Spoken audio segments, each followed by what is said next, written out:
हम सारे रस को सभी को हमने किसी एक रस में बांधा नहीं। हाँ सही है, सारे रस और सारी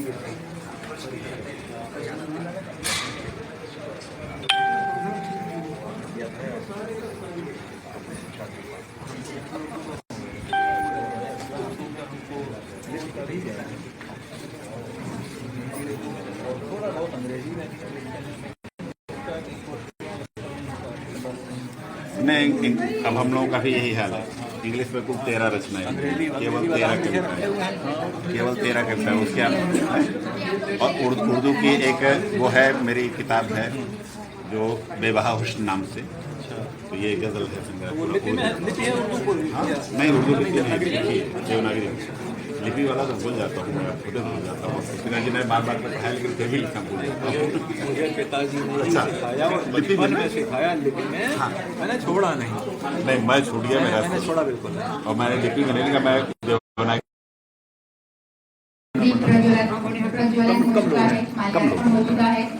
अब इसके बाद माँ वीणा पाणी के चरणों में शब्दों के पुष्प अर्पित करने के लिए मैं आमंत्रित करती हूँ अपनी बड़ी दीदी डॉक्टर शोभा दीक्षित भावना दीदी को, जो आए और माँ वीणा पाणी के चरणों में अपने शब्दों के पुष्प अर्पित करें।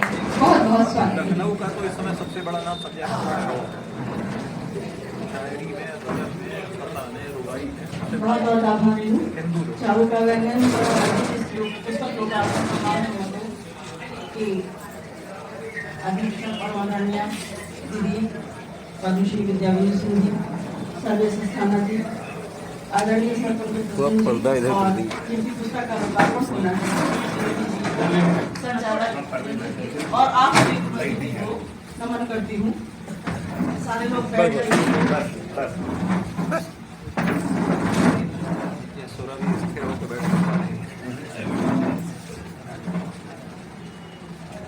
वाणी वंदना प्रस्तुत करती हूँ।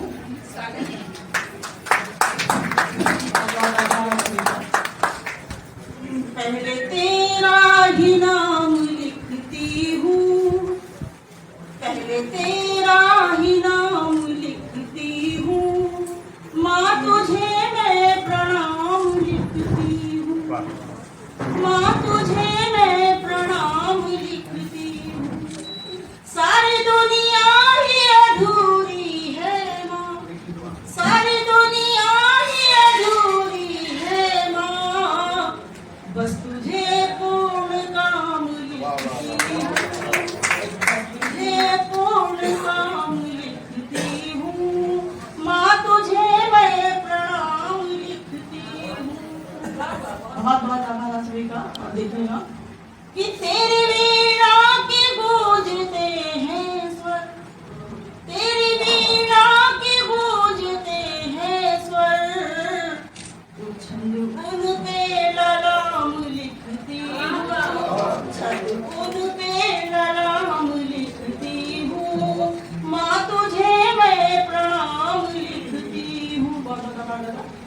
और मेरे अस्तित्व की तू स्वामिनी है, मेरे अस्तित्व की तू स्वामिनी है, खुद को तेरा गुलाम लिखती हूँ, खुद को तेरा गुलाम लिखती हूँ, माँ तुझे मैं प्रणाम लिखती हूँ।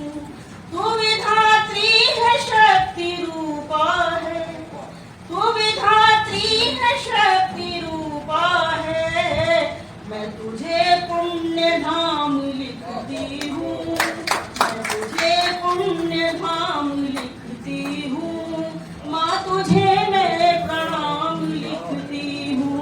और मेरा मानना है कि जब माँ की कृपा होती है तभी हम कुछ लिख पाते हैं, तभी हम रचना कर पाते हैं। देखिएगा मेरे जो है मंदिर को कि तेरे संकेत जो मिले मुझको, तेरे संकेत जो मिले मुझको, मैं वही दाम दाम लिखती हूँ, मैं वही दाम दाम लिखती हूँ, माँ तुझे मैं प्रणाम लिखती हूँ। और तू ही शोभा की अर्चना माता, तू ही शोभा की अर्चना माता,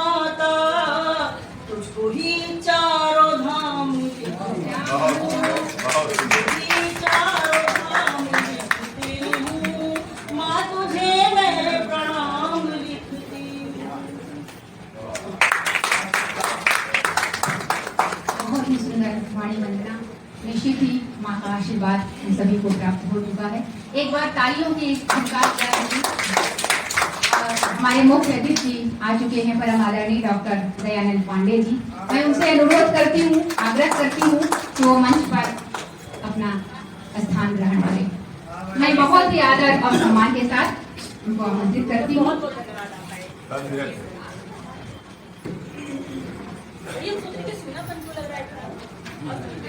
एक बार मुख्य अतिथि के लिए आप लोग तालियां बजा दीजिए।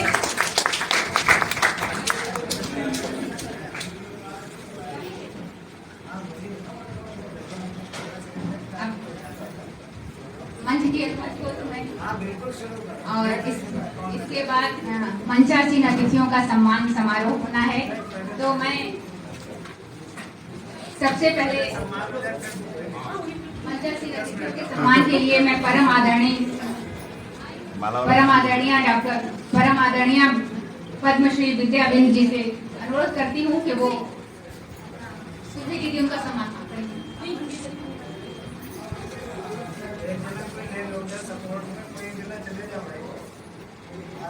प्रतिभा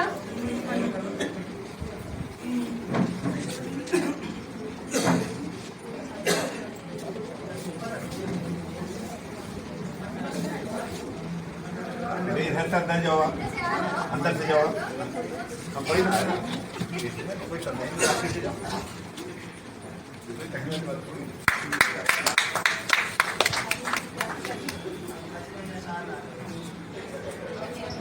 हाँ, 1 मिनट खड़े रहिए।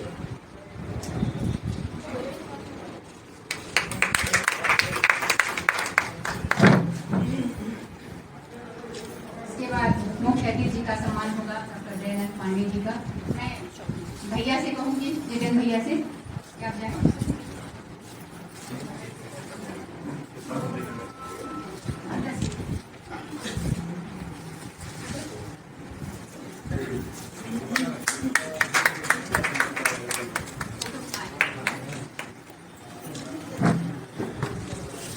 जो पर मेहनत करने की आता था वो विशिष्ट अतिथि के सम्मान के लिए मैं राजीव भैया को आमंत्रित करती हूँ। Doctor Ajay Joshi sir.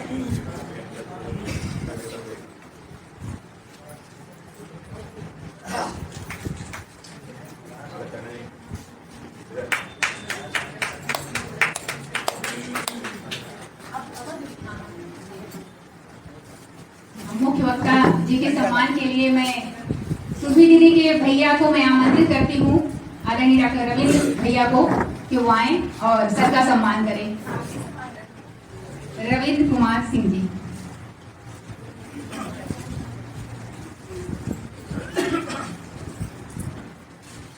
इसी बहाने मैंने भी देख लिया कौन भैया है, पहचान ले रही थी।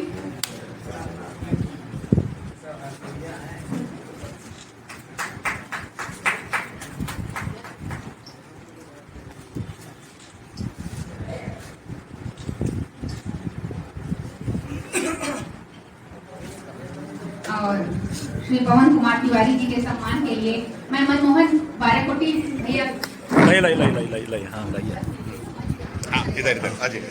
हाँ पहुँचिए। संभाल के, संभाल के। और सबसे निवेदन है कि अपना अपना माला पहने रहे तो अच्छा लगेगा।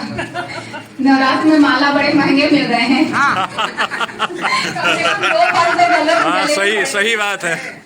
शर्ट में दाग लगता है तो 300 रुपया लेता है।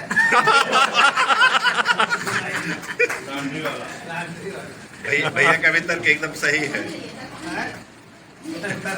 एकदम सही है, एकदम करेक्ट है।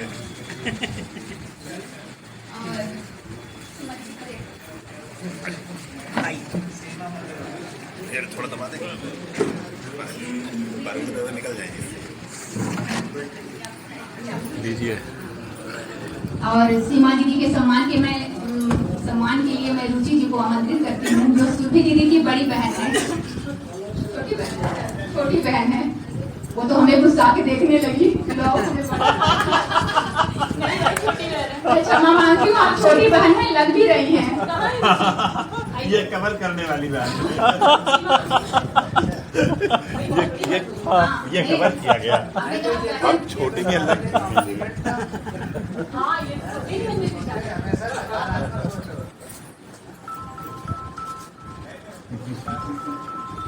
सुरभि दीदी से निवेदन है वो भी खड़ी हो जाए। इधर हाँ दीदी आप खड़े हो खड़ी जाओ। हो जाइए।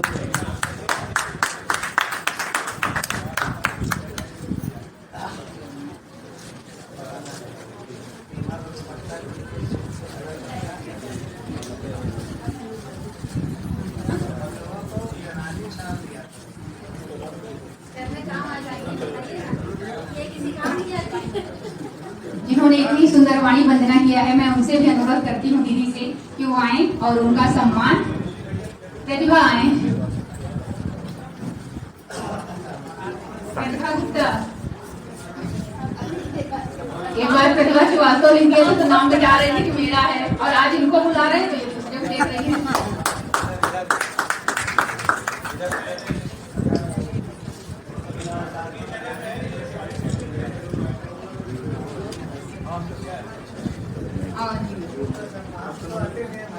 मनोवैज्ञानिक विमर्श जो करेंगी सुश्री अर्चना पांडे जी, मैं उनसे भी अनुरोध करती हूँ। मैं चाहती हूँ सुरभि दीदी फटाफट कर दें, क्योंकि लोकार्पण में प्रेस वाले कहीं चले न जाएं, जल्दी जल्दी सम्मान हो जाए। आप लोगों से निवेदन है कि 5 मिनट धैर्य धैर्य धैर्य पे सब काम चल रहे हैं।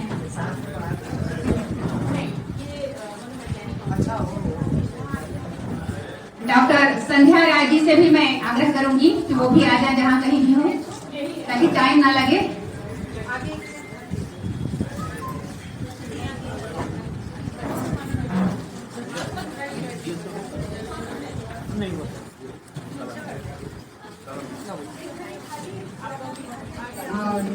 आज ये लोग नारी विमर्श पर अपना वक्तव्य देंगी, आप लोग सुनिएगा। सम्मान हो रहा है। इसके बाद जो लेखिका हैं उनका सम्मान मैं खुद करूंगी। जो 2 लोग बुके लेकर आए हैं वो लोग आ जाए, मुझे नाम पता नहीं है, वो अपना बुके लेकर चले आए सुरभि दीदी के पास। सम्मान आप करोगे बुके वो दे। ये बढ़िया है, कवरिंग अच्छी है।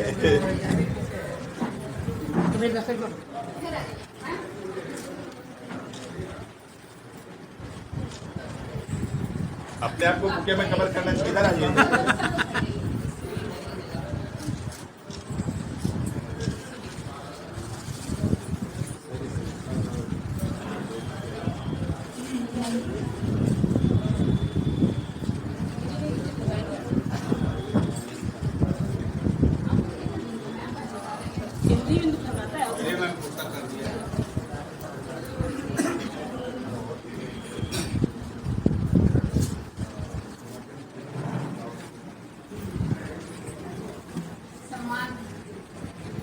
समारोह का कार्यक्रम हो चुका है, हम लोग आगे बढ़ते हैं और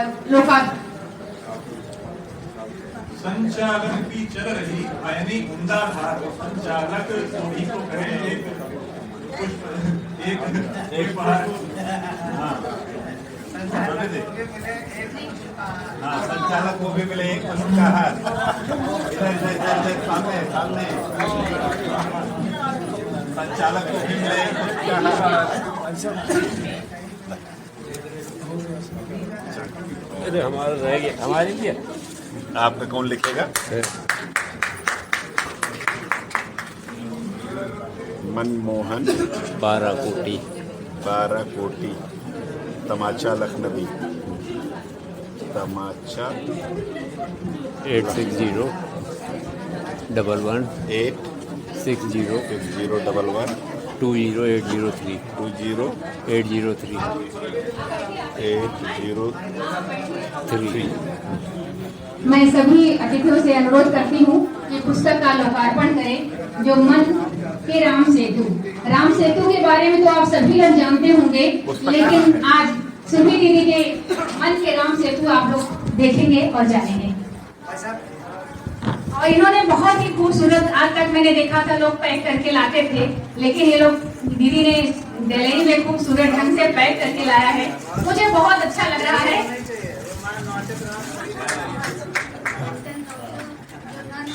क्योंकि मन के राम सेतु है तो उन्हें नोचना अच्छी बात नहीं है, इसीलिए दीदी ने पैक करके नहीं लाया, सजा धजा के लाया जैसे राम।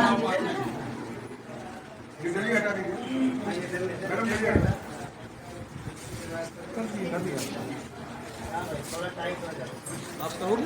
हाँ जी हो गया हमारा। पीछे बढ़ा सामने देखिए।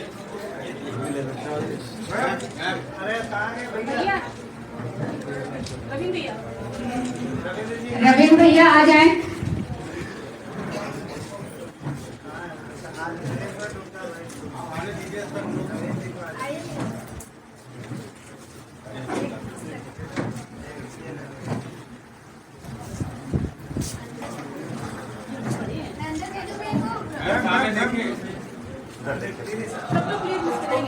हाँ, सब लोग हंस सकते हैं।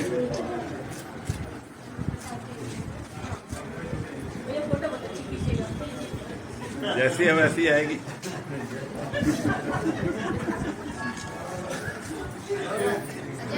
चलिए, बहुत बढ़िया, बहुत बढ़िया।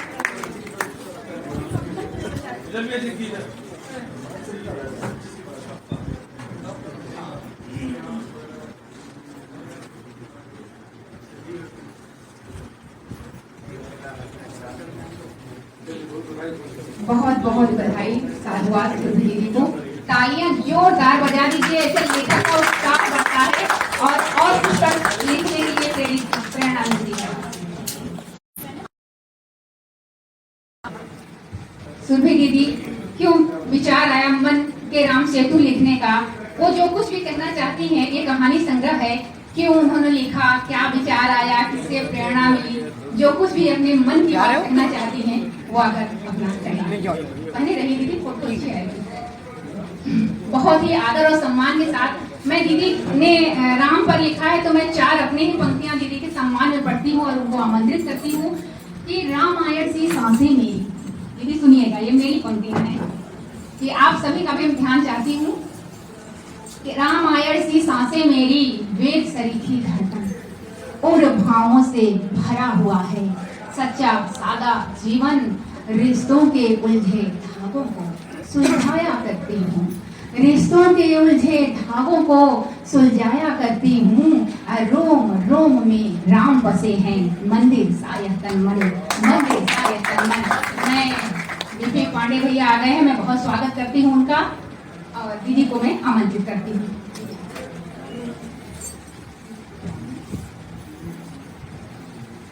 सबसे पहले तो आप सभी को बहुत बहुत आभार। बहुत औपचारिक रूप में बोलना नहीं आता है, मंच को नमन। यहाँ पर जो लोग बैठे हैं उनके साथ खड़े होने की कल्पना ही मेरे लिए बहुत बड़ी बात है। सामने जो लोग बैठे हैं, क्योंकि मेरे पिता की स्मृति में ये कार्यक्रम है और पिता जैसे लोग अगर सामने बैठे हैं तो मतलब अंदर से बहुत खुशी हो रही है। आज सबको मैंने बुलाया, सब बड़ी उत्साह से बड़ी खुश होके आए, मतलब बता नहीं सकते कि आप लोगों ने आज हमें क्या दे दिया। मैं शुरुआत करूंगी, बहुत लंबा समय नहीं लूंगी, कि हमेशा हम लोग देखते हैं नारी मनोविज्ञान की बात भी करते हैं और यहाँ पे चूंकि शुरुआत हुई है मन के राम सेतु शीर्षक दिया गया है। दरअसल ये वो सेतु है जो एक मन से दूसरे मन तक जाता है और अब तक हम लोग प्रेम की निशानी के रूप में बहुत सी चीजों को जानते रहे हैं कि प्रेम की निशानी ताजमहल है। मैं उसको निंदा नहीं कर रही हूँ, वो एक अलग तरह की निशानी है। लेकिन अगर हम देखें राम सेतु की बात करें तो राम सेतु प्यार की सबसे बड़ी निशानी है, क्योंकि प्यार एक ऐसा शब्द है जिसको आज तक ना कोई परिभाषा बन पाई, ना जिसको कोई समझ पाया, ना समझा पाया है। कभी वो कान्हा और राधा के रूप में दिखता है, कभी वो प्यार सीता और भगवान राम के रूप में दिखता है, सीता माँ के रूप में। तो ये जो राम सेतु है, भले ही इसके किरदार या इसके जो पात्र हैं वो पौराणिक ना हो, लेकिन इसका एक जो बेस है वो पौराणिक है। मतलब राम सेतु, जब आप इस पहली कहानी को पढ़ेंगे मन के राम सेतु, मेरी मैं वैसे मंच पे सर बोलती हूँ लेकिन मैं दादा बोलती हूँ। दादा के साथ मेरी बहुत चर्चा हुई, बीच बीच में डांट भी हमने खाई है और उन्होंने हमको बहुत समझाया, बड़ा प्रेरित किया बहुत सारी चीजों पे। और जब आप इसकी वो भूमिका पढ़ेंगे, जो दादा ने जो अंश लिखा है बड़ा महकता हुआ अंश है। मतलब उसमें आप ये देखिए कि नारी मनोविज्ञान की बात बहुत कम की जाती है, लेकिन जिस मनोविज्ञान पे उतर के देखना चाहिए वो थोड़ा कम देखने में आता है। तो अगर आप इसकी कहानियां पढ़ेंगे तो लगेगा कहीं ना कहीं हमें इस बात को मान लेना चाहिए कि जहां पर सच्चा प्यार है वहां पर राम राम सेतु बनते ही रहते हैं, कोई उस युग में नहीं बने थे, राम सेतु तो इस युग में भी बनते रहते हैं, किसी भी रूप में बने। तो राम सेतु शब्द ही अपने आप में प्यार का बहुत प्यारा प्रतीक है। अब मैं यहाँ देख रही हूँ बहुत से लोग हैं, इस प्रेम के लिए तो भाग के आए हैं, कोई अपनी जर्नी छोड़ के बीच में आया है, कोई किसी रूप में आया है, कोई अपना काम छोड़ के आया है, सिर्फ इस प्यार के लिए। तो बस ज्यादा कुछ मैं नहीं बोल पाऊंगी, निशब्द हूँ। मैं बहुत बड़ा वाला आभार आप सबको बोल रही हूँ और ये कह रही हूँ कि सच में हमारे और आपके दिल तक ये राम सेतु कभी अलग नहीं होना चाहिए, बना रहना चाहिए। आभार, धन्यवाद।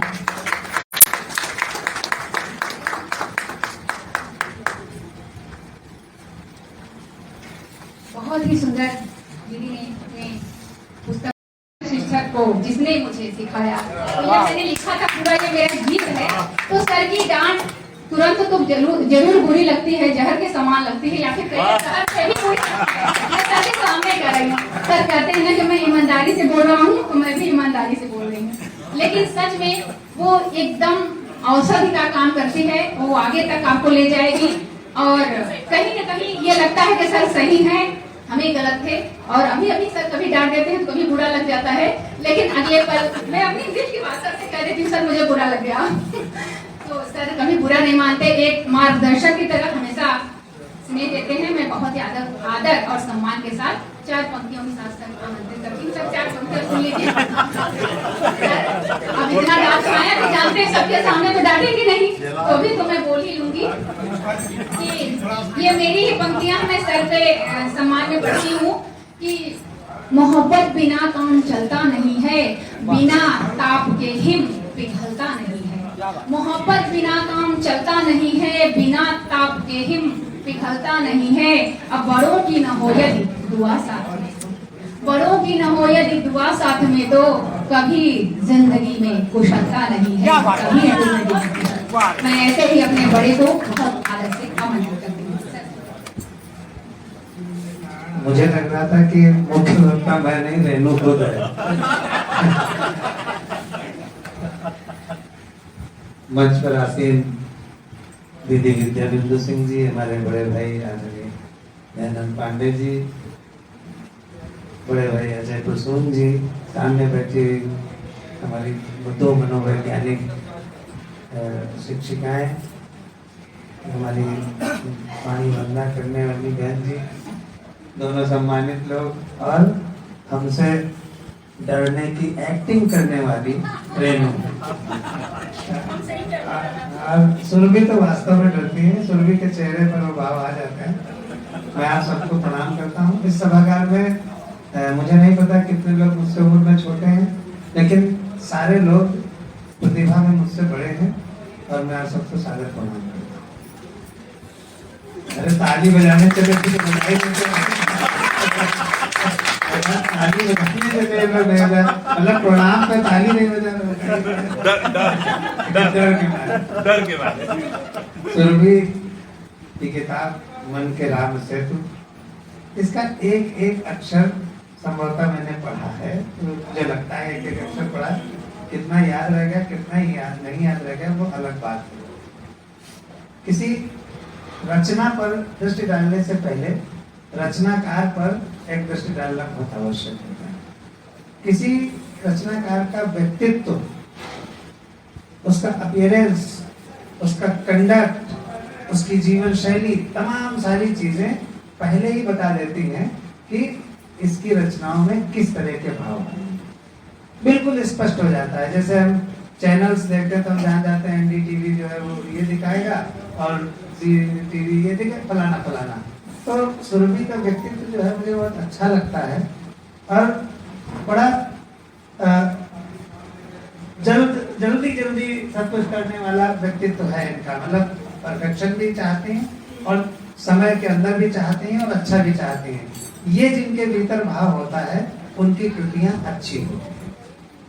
मन के राम सेतु, इन्होंने जब किताब का नाम हमें बताया फोन पर, ज्यादा मन कई नाम बताए, तो मन के राम सेतु, यहीं से बात अगर शुरू की जाए तो समझ में आ जाता है जो सुरभि ने बोला है शुरू में कि राम सेतु प्रेम का सबसे बड़ा उदाहरण है। और जो राम सेतु है वो विभिन्न बाधाओं के साथ अपने लक्ष्य को प्राप्त करने के लिए निर्मित एक जो है सेतु है। भावनाएं राम की पवित्र थी, भावनाएं राम के साथ जुड़े लोगों की पवित्र थी, भावनाएं नल और नील की बहुत पवित्र थी, सब भावनाएं पवित्र थी। उस गिलहरी की भी भावना बहुत पवित्र थी, जो अपनी पूंछ में जो है वो धूल लपेट के आती थी और उसके पुल के ऊपर कर देती थी, कि जिससे उसका भी नाम जो है पुल के निर्माताओं में लगे, पुल के सहारने वालों में न लगे। तो जब पवित्र उद्देश्य होते हैं, जब लक्ष्य पवित्र होता है, तो कोई भी निर्मित जो है वो शुद्धतम ही होती है। तो राम सेतु हमारे यहाँ आराधना का विषय हो गया है, पहले इतिहास का विषय था। तो अब मन के राम सेतु पर अगर हम बात करें थोड़ी सी, कहानियों का जिक्र मैं इसलिए नहीं करूंगा कि मेरा ये मानना है कि अगर मैं कहानियों के बारे में बता दूंगा तो आप लोग किताब नहीं पढ़ेंगे। मैं कभी कविताओं के बारे में भी नहीं बताता, मैं कहता हूँ कि इसको पढ़िए कम से कम, और किताब खरीद कर पढ़िए, जरूर खरीदिए, आधे दाम में खरीदिए, लेकिन मुफ्त में किताब कभी मत लीजिए, नहीं तो आप उसको पढ़ेंगे नहीं, ले जाकर रख देंगे। ये भी एक मनोविज्ञान है। मैंने अपनी भूमिका में जो लिखा, मैंने कहा कि स्त्री मन और पुरुष मन दोनों को देखना होगा मन के राम सेतु पर चर्चा करने के लिए।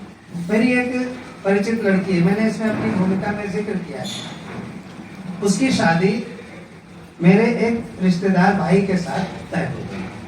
अस्थाना था लड़का, वो लड़की अस्थाना नहीं थी, दूसरी थी। शादी तय हो गई, दोनों ने एक दूसरे को पति पत्नी के रूप में स्वीकार ही कर लिया होगा। वो फंक्शंस नहीं हो पाए थे, लेकिन क्या हुआ, उसके पहले ही, एंगेजमेंट के पहले ही एक्सीडेंट हो गया और हमारा जो कजिन ब्रदर था उसकी डेथ हो गई।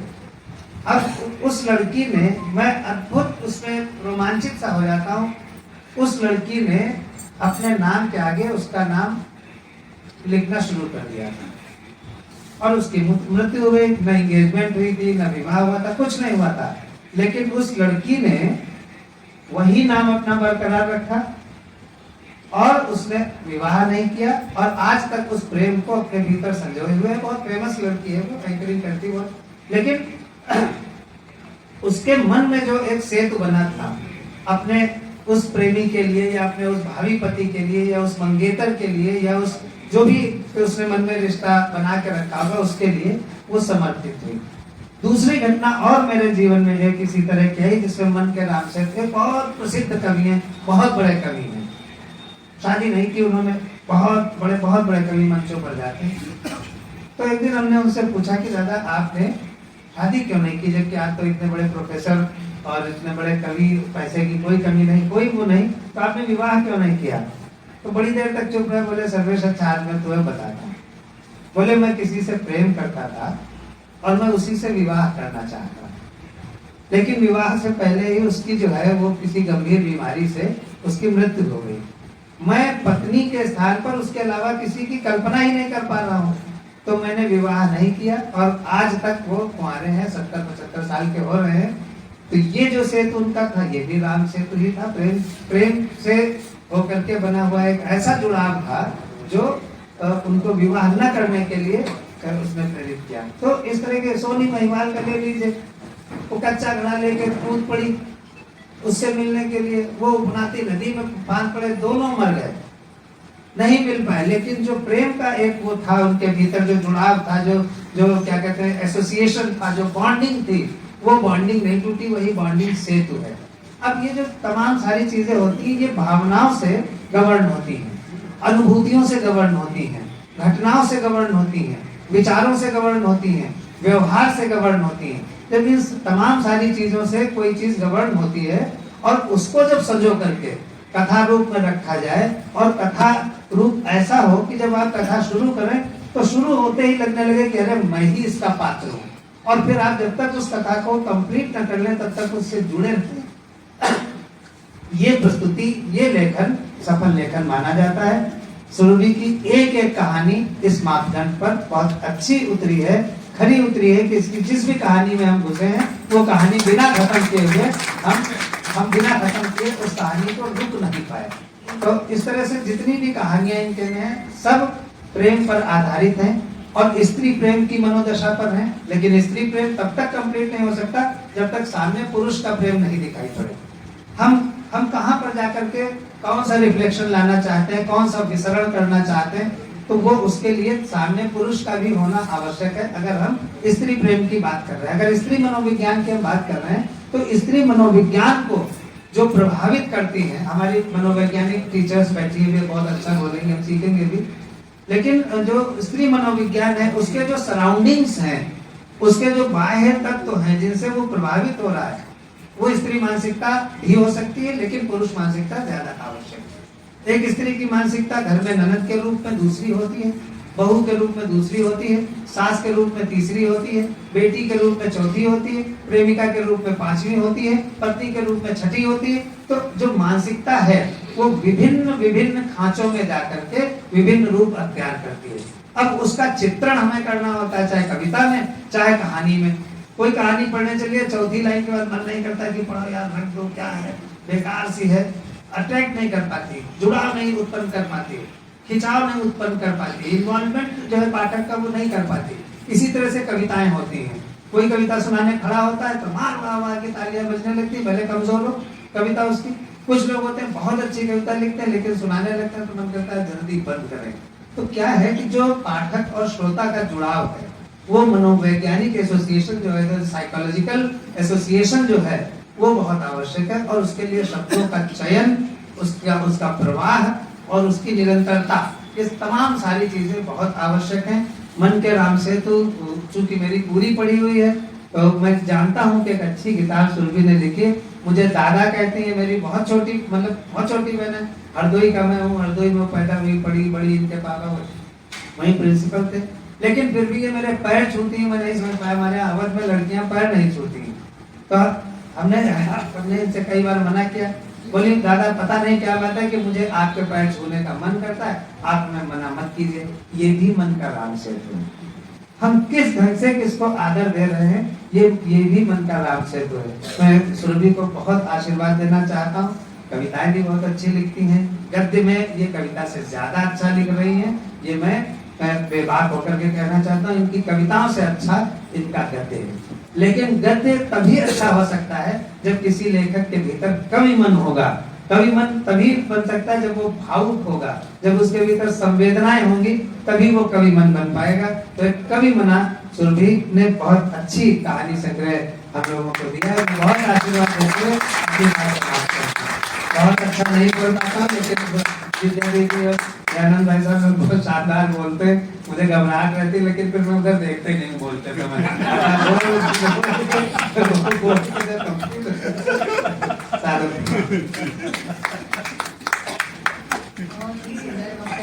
सर के लिए आप लोग फिर से तालियां बजा रहे हैं। दूसरी बोतल दे दीजिए, ये बोतल रेडो ले देंगे।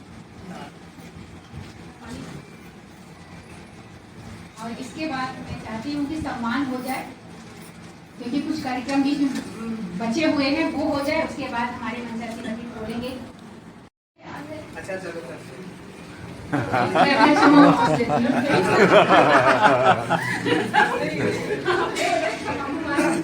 और मैं पवन तिवारी जी को बीच में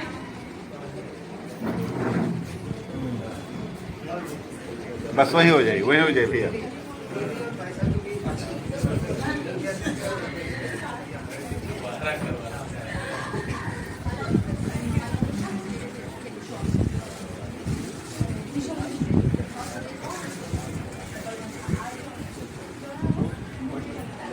और श्री पवन तिवारी जी को शिक्षा के क्षेत्र में सम्मान दिया जा रहा है।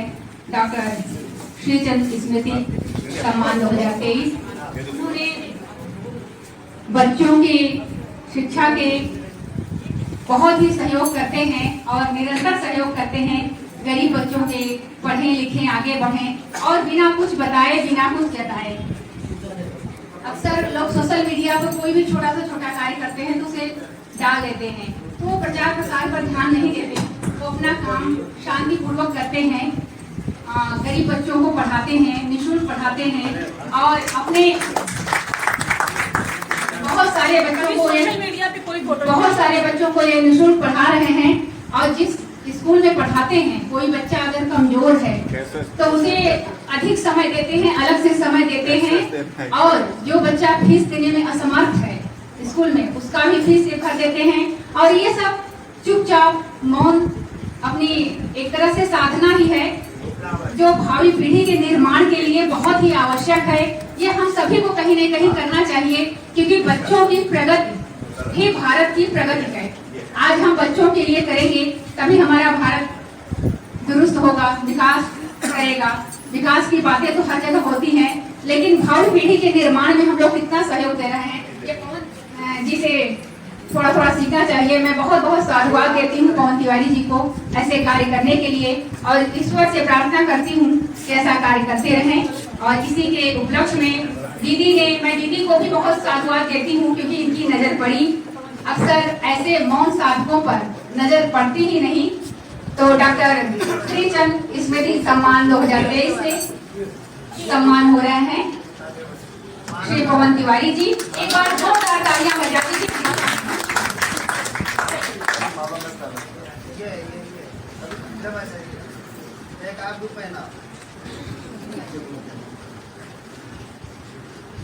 बहुत बढ़िया। और वो भी है लिफाफा। ये तो पत्नी को दिया जाएगा। 2100 का मानदेय है सुरभि दीदी की तरफ। सम्मान राशि है। मैं अब क्षमा मांगती हूँ। हाँ, सम्मान राशि है 2100 का। इसीलिए आप लोग प्रेरित होइए, ऐसे ऐसे कार्य करिए कि सुरभि दीदी चुन ले आप लोगों को। इस बात पे तालियां तो बजाइए, क्योंकि सम्मान पत्र मोमेंटो और 2100 सम्मान राशि। इतना खूबसूरत डलिया है कि मेरा तो डलिया पे दिल आ गया।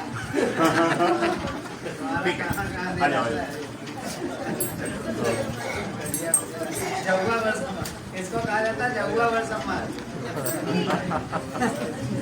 और इसके बाद साहित्य के क्षेत्र में सीमा मधुरमा दीदी को सम्मानित होंगी आज डॉक्टर श्रीचंद स्मृति सम्मान 2023 से। सीमा दीदी के बारे में मैं बता दूं कि 6 पुस्तकें इनकी प्रकाशित हो चुकी हैं। बहुत सारे सम्मान इनको मिल चुके हैं, और अभी हाल ही में 1 लाख का सम्मान प्राप्त हुआ है उत्तर प्रदेश राज्य कर्मचारी साहित्य सम्मान से। और 1 लाख है सर, बधाई, क्या कुछ ले भी लीजिए। और मैं बता दूं कि ये सुरभि दीदी के बचपन की दोस्त हैं, जो 22 साल बाद मिली। कब के बिछड़े हुए हम 22 साल बाद। और उस मीडिया का, सोशल मीडिया का धन्यवाद है कि जो दीदी को मिला दिया। और दीदी के पिताजी का इनको सानिध्य भी बहुत मिला है। अरे पकाइए, सम्मान तो दीजिए पहले। तो दीदी को भी, सीमा दीदी को भी अंगवस्त्र, मोमेंटो, सम्मान पत्र और सम्मान राशि 2100 रुपया। साथ में डलिया इक्वल है, किसी को आगे पीछे नहीं है। हाँ, डलिया दोनों लोगों को साथ में है। अब आप दीदी ने बता दिया कि रास्ते में फेस करती वापस करना है। जोरदार तालियां बजा दीजिए।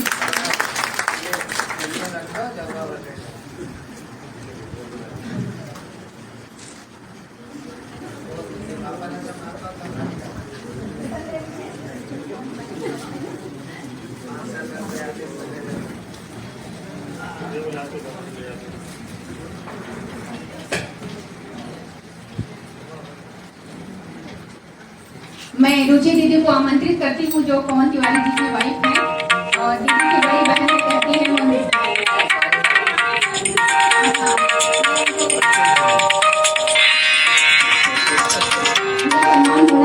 भाई मारिएगा नहीं, मैं अपनी तरफ से क्षमा मांग रही हूँ। आप लग रही, इनकी कोई गलती नहीं है। ये मेरे कान में कह जा रही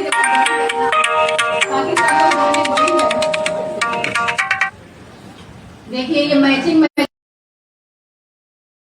मैं चाहती हूँ कि पवन जी भी आ जाते तो अच्छी फोटो आ जाती थोड़ी, क्योंकि नीला अंबर है। आप भी आ जाइए।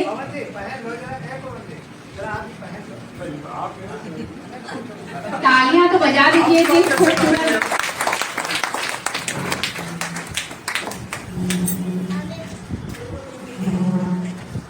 जोड़ियां कार्यक्रम आसमान से नहीं बनती, कार्यक्रम में भी बन जाती हैं। तो एक बार जोरदार तालियां बजा दीजिए। अरे तो ठीक है, यहाँ फिर से बना दिए। इसके बाद अंजू दीदी को मैं आमंत्रित करती हूँ, जो सुरभि दीदी की बड़ी नहीं बहुत छोटी दीदी है, बस आइए।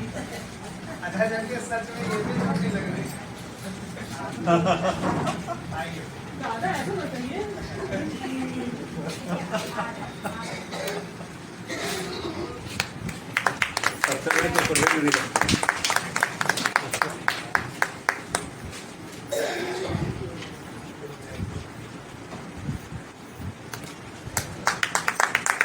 बहुत बहुत बधाई आपको, साधुवाद। ये भी एक मन का सेतु है, जो सर ने भी कहा था कि बहनों का सम्मान करना, घर का सम्मान करना। अब मैं भाभी को आमंत्रित करती हूँ, क्योंकि आज माता जी का जन्मदिन है सुरभि दीदी के, तो उनकी प्रतिनिधि के रूप में मैं भाभी को आमंत्रित करती हूँ, नीरज भाभी को। बहुत ही आदर और सम्मान के साथ वो आए।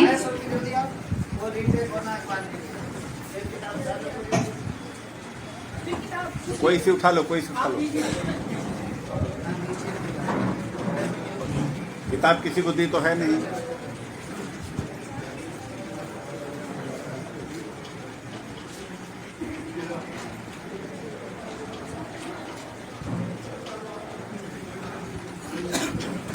नीरज भाभी आ गई है, भाभी भी बहुत छोटी लग रही है।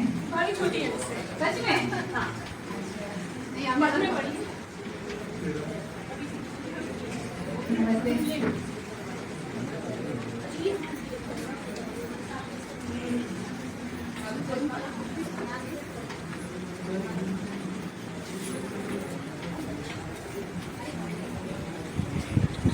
हमारे घर की बैकबोन है, हमारे घर की बैकबोन है।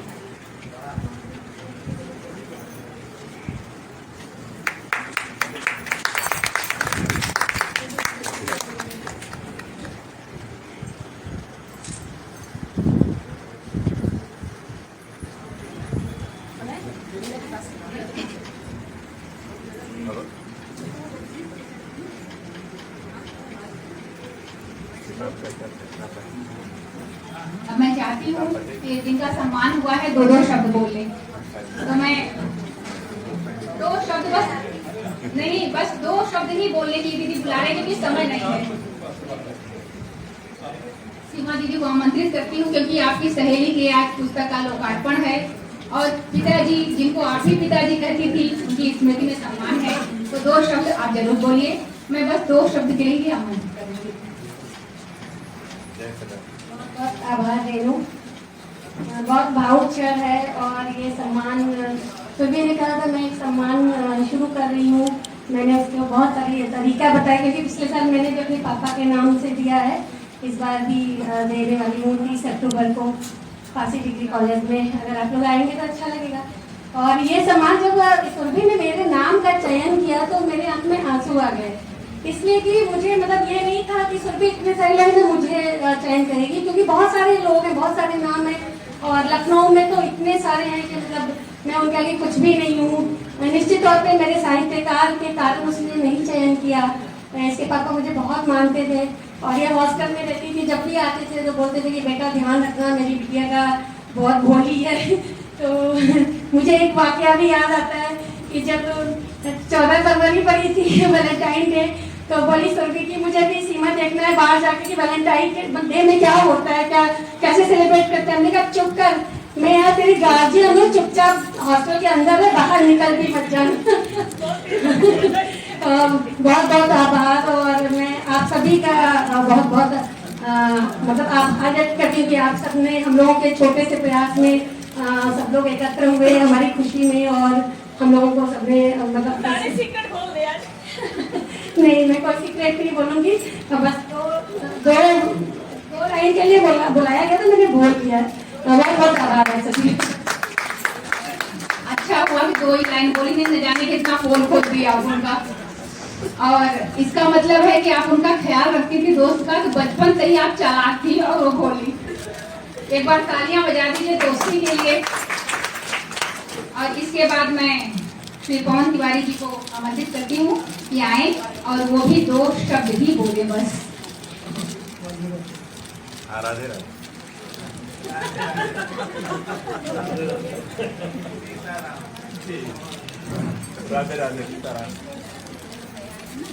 दो शब्द के लिए तो आज की किताब का शीर्षक ही सबसे अच्छा है, मन के राम से। ये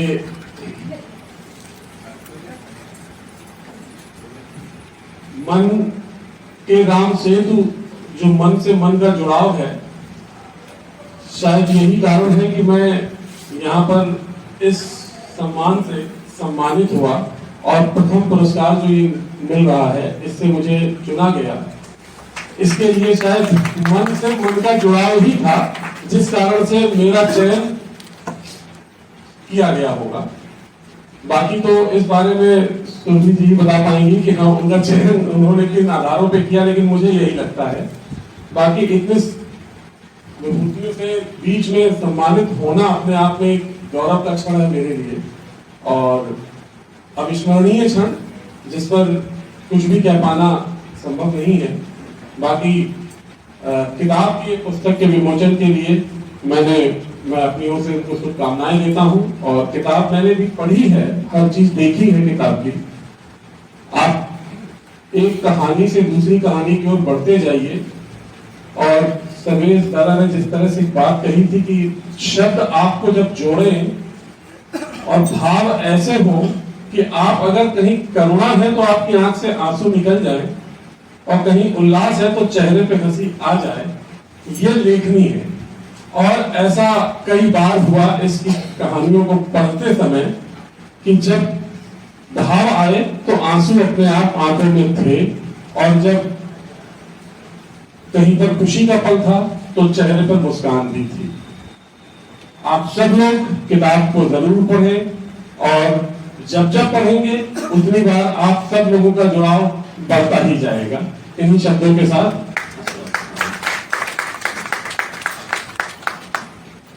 बहुत सुंदर वक्तव्य, और आप लोग ताली जोरदार बजाइए। और इसके बाद मैं चाहती हूँ कि मनोवैज्ञानिक विमर्श भी हो जाए, क्योंकि नारियों के विभिन्न पहलुओं पर हमारी मनोवैज्ञानिक लोग विमर्श करेंगी। मैं बहुत ही आदर और सम्मान के साथ सुश्री अर्चना पांडे जी को आमंत्रित करती हूँ कि वो आए और अपनी जो भी बात कहना चाहती हैं, वो बताना चाहती हैं, वो बताएं हम लोग, ताकि हम लोग भी सीखें। बहुत ही आदर और सम्मान के साथ स्वागत है। सबसे पहले तो मैं धन्यवाद देती हूँ सुरभि जी को हमें निमंत्रण देने के लिए। वैसे भी बहुत बड़ा ये मंच है मेरे लिए, क्योंकि साहित्य के क्षेत्र में तो मैंने पहली बार, मेरा ये पहला एक्सपीरियंस है कि मैं किसी साहित्यिक समारोह को अटेंड कर रही हूँ। मैं बेसिकली जो बच्चे स्पेशल होते हैं मैं उनके साथ काम करती हूँ। तो ये जो कहानी है मन के राम सेतु, हमारी मुलाकात कैसे हुई सुरभि जी से, वो हमारे यहाँ इंटर्नशिप के लिए आई थी, बच्चों के साथ बैठी, मिली, मुझसे मिली।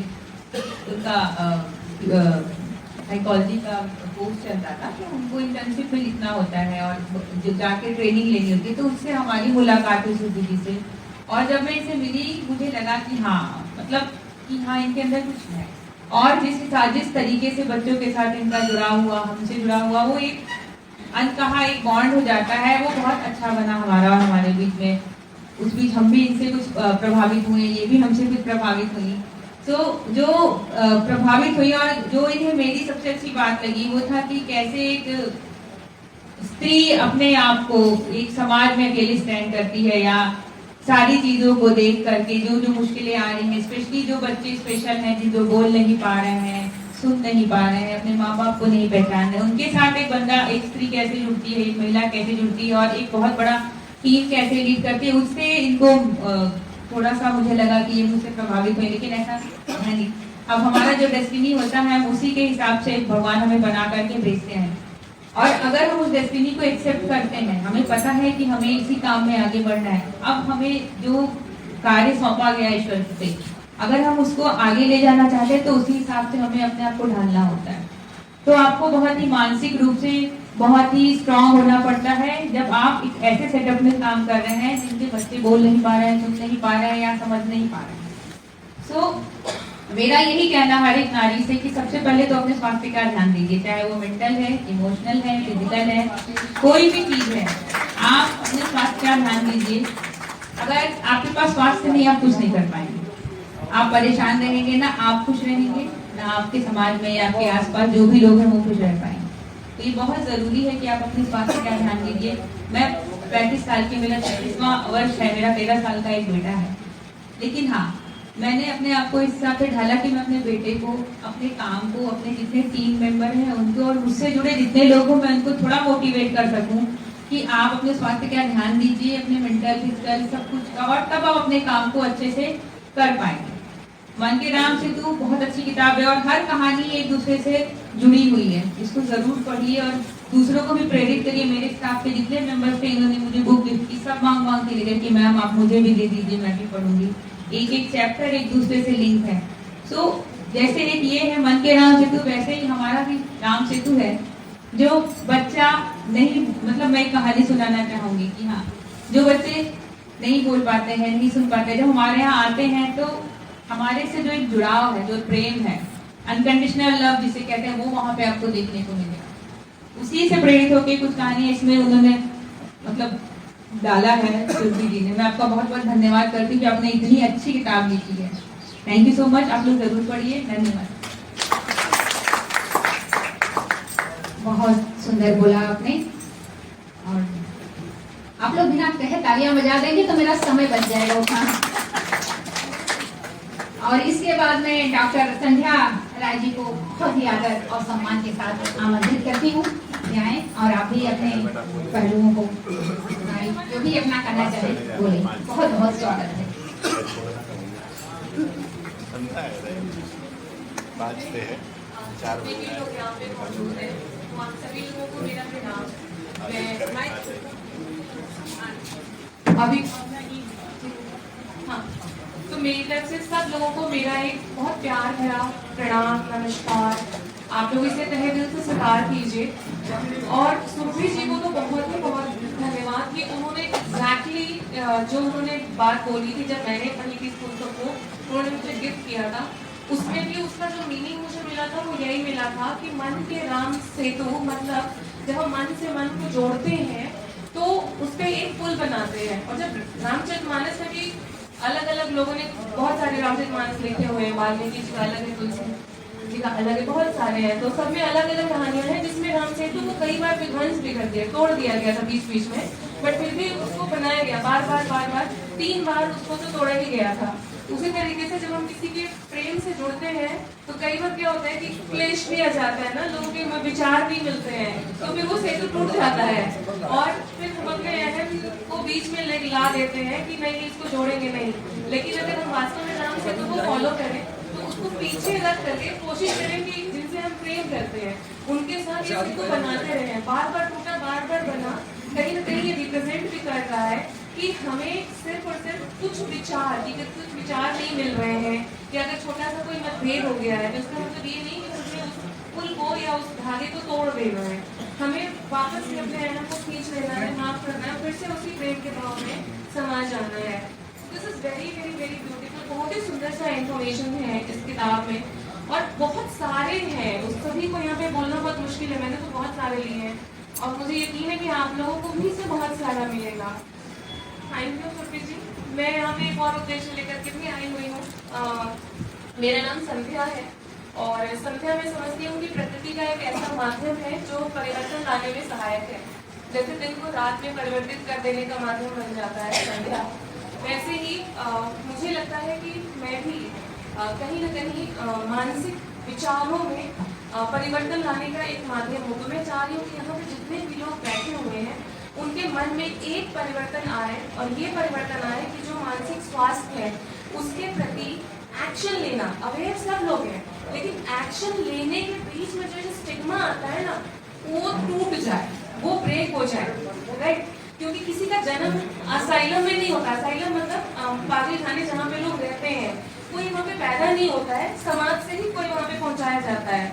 तो समाज में कैसे आता है? समाज में परिवार से आता है, राइट? तो परिवार कहीं ना कहीं समस्या उत्पन्न करता है, स्ट्रेस करता है, बट परिवार ही उसका समाधान भी है। तो फैमिली बहुत बहुत बहुत ही इम्पोर्टेंट है। और मानसिक स्वास्थ्य है, शास्त्र देखिए, वेद देखिए, उपनिषद देखिए, कुछ भी पढ़िए, यहाँ पे तो सब लोग बहुत पढ़े हुए हैं और वो इस बात को जानते हैं कि मानसिक स्वास्थ्य दुनिया का सबसे अनमोल उपहार है स्वास्थ्य के रूप में जो मनुष्य के पास है, ये हम सब मानते हैं। लेकिन मानसिक स्वास्थ्य के हित के लिए किसी मनोवैज्ञानिक को कंसल्ट करना समाज का सबसे बड़ा अभिशाप है। कितना कंट्रोवर्शियल है ये थॉट, राइट? कि अगर वेदों के अनुसार, शास्त्रों के अनुसार, अध्यात्म के अनुसार मानसिक स्वास्थ्य अगर वरदान है इस विश्व का, तो उसके लिए अगर हम किसी डॉक्टर को कंसल्ट कर रहे हैं तो वो कलंक कैसे हो जाएगा, वो अभिशाप कैसे हो जाएगा, राइट? मतलब हम तो प्रकृति में अपने आप को खुश करने के लिए प्रयास कर रहे हैं, तो प्रकृति का योगदान कर रहे हैं, प्रकृति को सहयोग कर रहे हैं। वरना जो पुरानी किताबें हैं जो गुरु लोगों ने लिखी हुई हैं, गुरु युक्तेश्वर जी हैं, उन्होंने एक बहुत पहले उसकी ब्रह्मांड की भविष्यवाणी कर रखी थी कि 80% मनुष्य मानसिक रूप से विक्षिप्त हो जाएंगे। तो धीरे धीरे मानसिक विक्षिप्तता चलती जा रही है क्योंकि हम अपने मन को दिशा नहीं दे पा रहे हैं, राइट? और वो दिशा ना देने की वजह से ही हम पीछे हटते जा रहे हैं क्योंकि बहुत ज्यादा डिस्ट्रैक्शंस आ गए हैं। और उसमें से घर में अगर कोई बच्चा बोले कि मैं बड़ा परेशान हो रहा हूँ, मुझे किसी मनोवैज्ञानिक को दिखा दो, तो उसी घर के बड़े बुजुर्ग कहते हैं क्या हो गया है, तुम्हें क्या हो गया? ऐसा तो कुछ भी नहीं है, फियर, डर। क्योंकि पहले इलाज नहीं था तो असाइलम तक पहुंचने का रास्ता बड़ा आसान था, आज इलाज है। आज अगर हम सब एक प्रण कर लें कि समाज में जितने भी पागलखाने, असाइलम, इनको बंद करने का, तो ये भी पॉसिबल है अपना ध्यान रख के। और अगर हर व्यक्ति अपना अपना ध्यान रखेगा तो मैं आपको गारंटी लिख सकती हूँ कि सारे पागलखाने बंद हो जाएंगे। क्योंकि और एक दूसरे को, घर के मेंबर को किसी कोई परेशानी हो रही है तो उसको सपोर्ट कीजिए। ये मत सोचिए कि क्या कहेंगे हम, कोई सुनेगा तो क्या कहेगा, अरे कोई सुनेगा गुण मिल जाए। हाँ, हेल्थ इज इम्पोर्टेंट। आपका अपना बच्चा है, आपका अपना पत्नी है, अपना हस्बैंड है, उसकी जिंदगी बेहतर होगी, उससे बड़ी प्रसन्नता आपके अलावा किसी को नहीं होगा। और अगर उसकी जिंदगी नरक हो जाएगी तो समाज अपने काम में मगन रहेगा।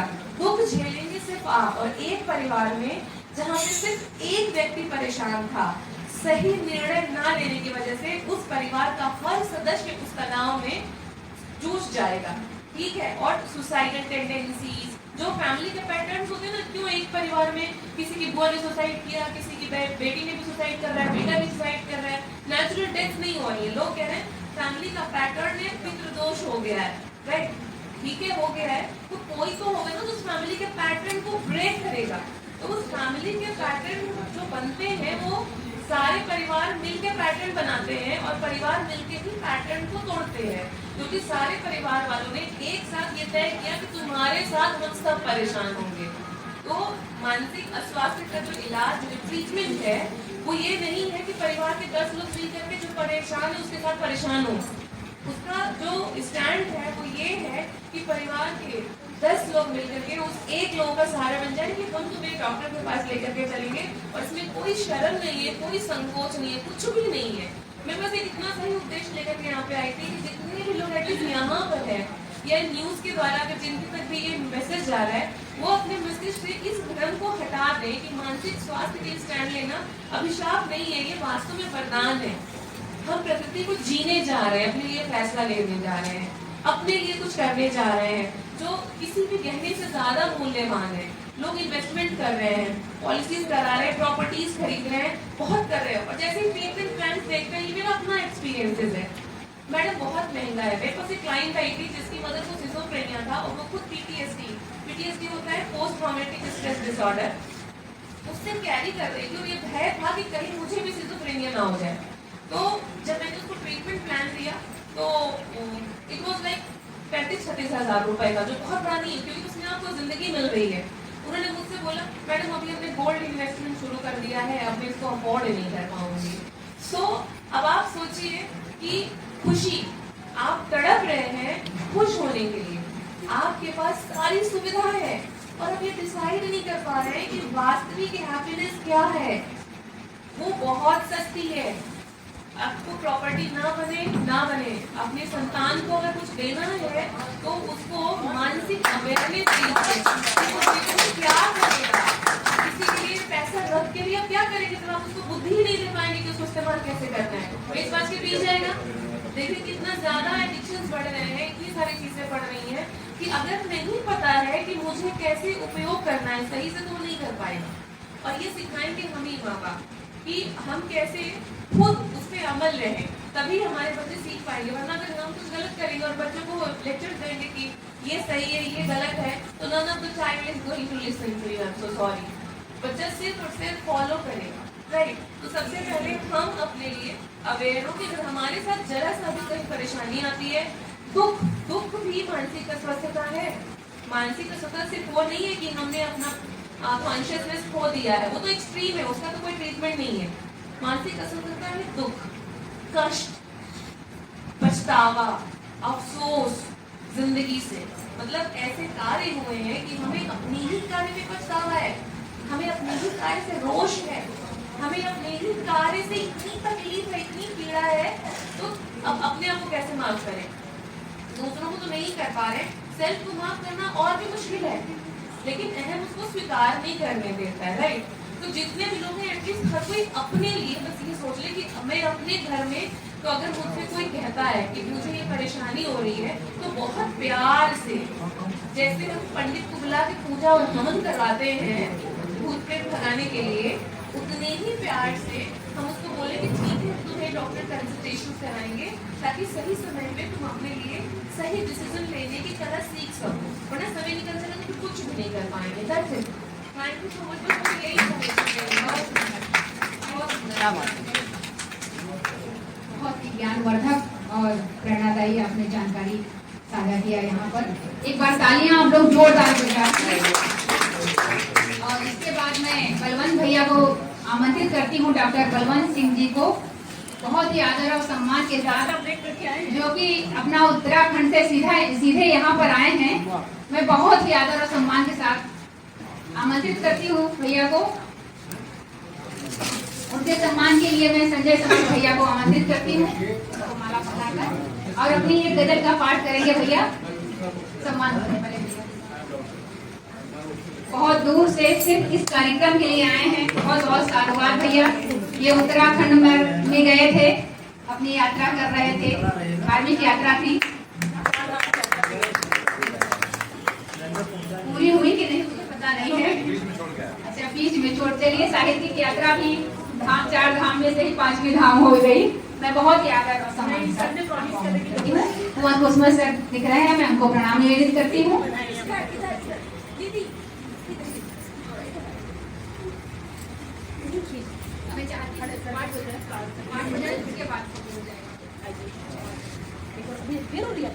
मन के राम सेतु के लिए डॉक्टर सुलभे सिंह जी को बहुत बहुत बधाई। मैं उम्मीद करता हूँ, दुआ भी करता हूँ कि ये पुस्तक इनकी बहुत कामयाब हो और ये अपने मकसद में कामयाब हो। मन से इजाजत तलब करते हुए,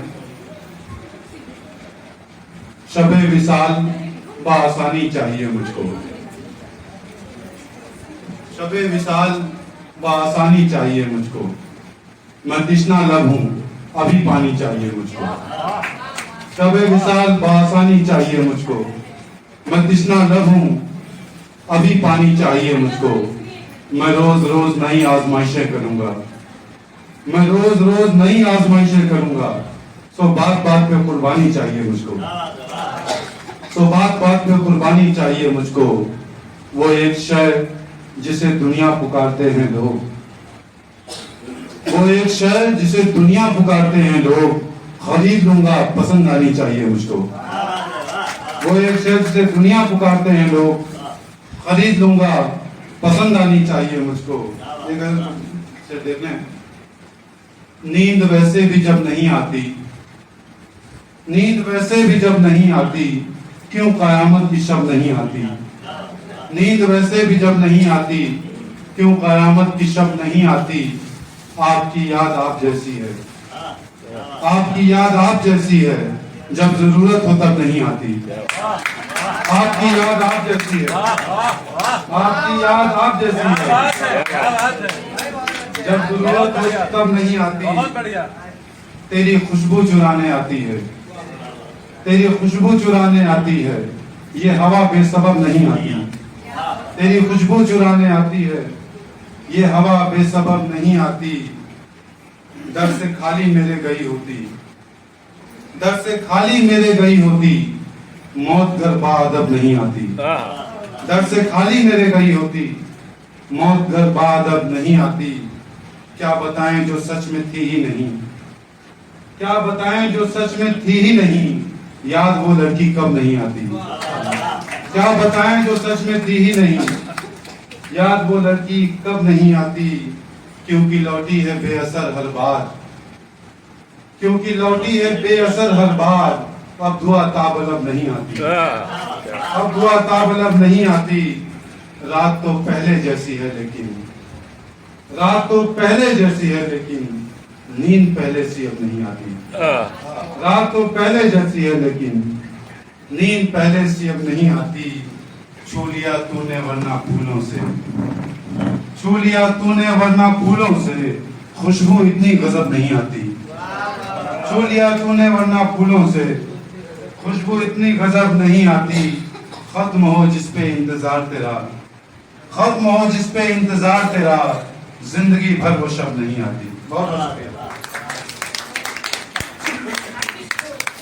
बहुत ही प्रेम भरी गजल सुंदर। बताइए चार धाम यात्रा में कैसे मन लगा होगा। एक बार जोरदार तालियां बजा दीजिए। और ये इस कार्यक्रम के, ये भले ही दूर थे लेकिन इस खूबसूरत कार्यक्रम के संयोजक हैं ये, तो एक बार डबल तालियां बजा दीजिए भैया के लिए। और इसके बाद मैं दूसरे संयोजक जी जो लेट से आए हैं, क्योंकि यही सब काम में लगे होंगे मुझे पता है, मैं प्रमोद द्विवेदी जी को बहुत ही आदर और सम्मान से आमंत्रित करती हूँ कि वो आए और राम सेतु अपनी स्वर्ण की कविता पढ़ेंगे। इस राम सेतु, राम मन के राम सेतु के विमोचन में अपने राम सेतु पढ़ेंगे। सम्मान के लिए मैं भाई जितेंद्र भैया को आमंत्रित करती हूँ कि वो आए और सम्मान।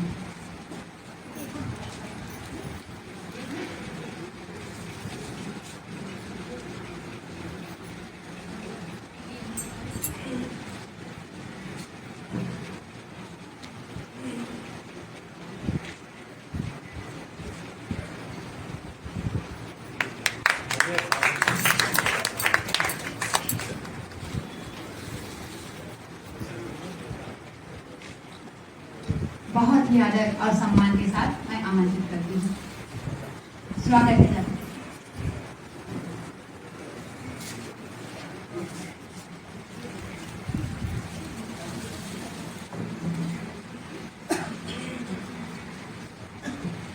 माँ शारदे को नमन करता, यशस्वी मंच को प्रणाम करता हूँ, आप सभी को प्रणाम करता।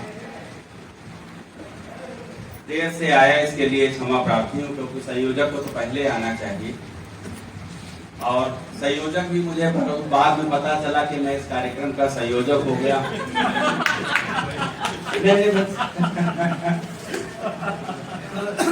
सच्चाई स्वीकार करने में कोई बुराई नहीं।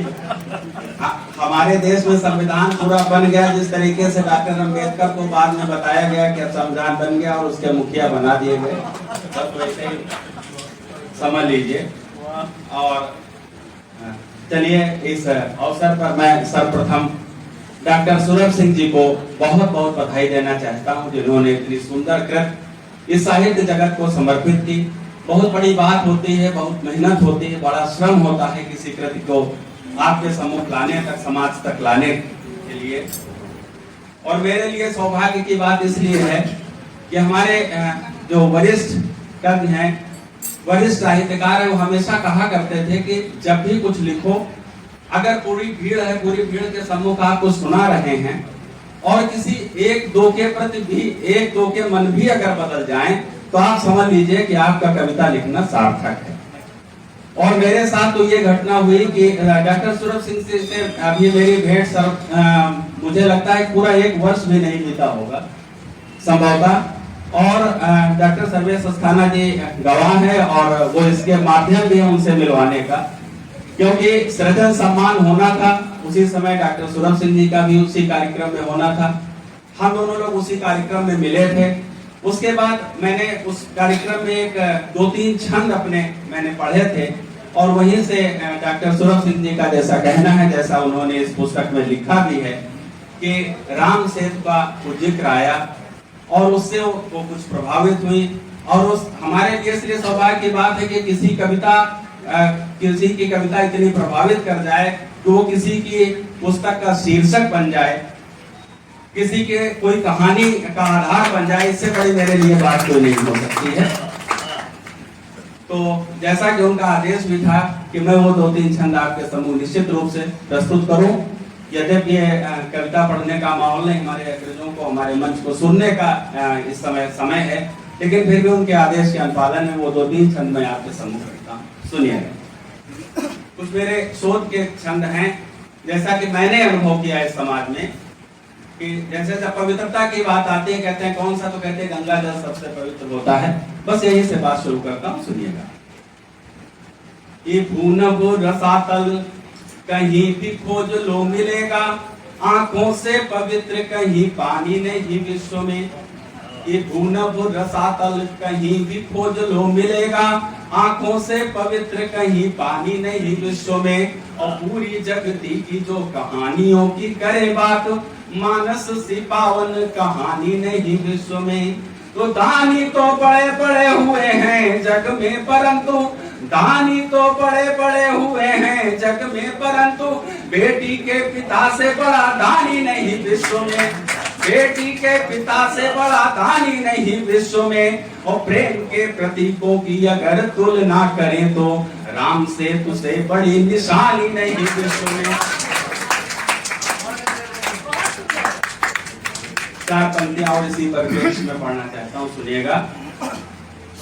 कि गुरु के कहे को गांठ बांध के भरोसा कर, गुरु के कहे को गांठ बांध के भरोसा कर, सबरी से धैर्य की निशानी नहीं विश्व में।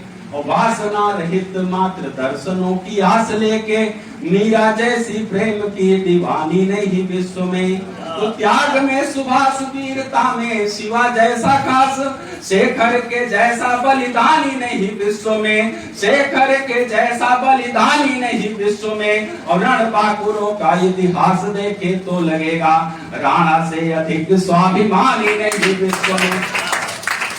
और 4 पंक्तियां और पढ़ते हुए अपनी वाणी को विराम देना चाहता हूँ कि जब दान की बात आती है तो बड़े आराम से हम कहते हैं हरिश्चंद्र, बड़े हरिश्चंद्र हो रहे हैं, सच्चाई की बात आए या दान की बात आए, लेकिन इससे भी बड़ा एक दानी हुआ है। पंक्तियां पढ़ता हूँ, सुनिएगा।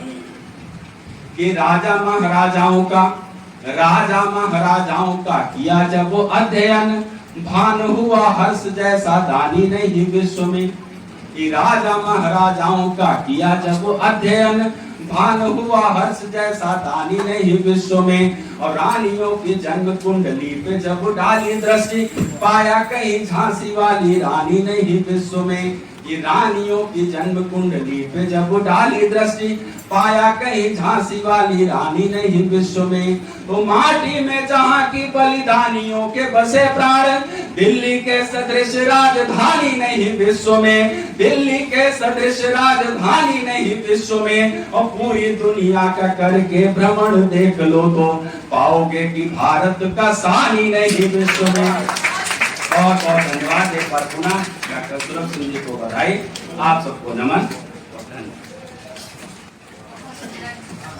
एक बार दादा के सच्चाई और कविता के लिए, छंद के लिए तालियां हो जाए।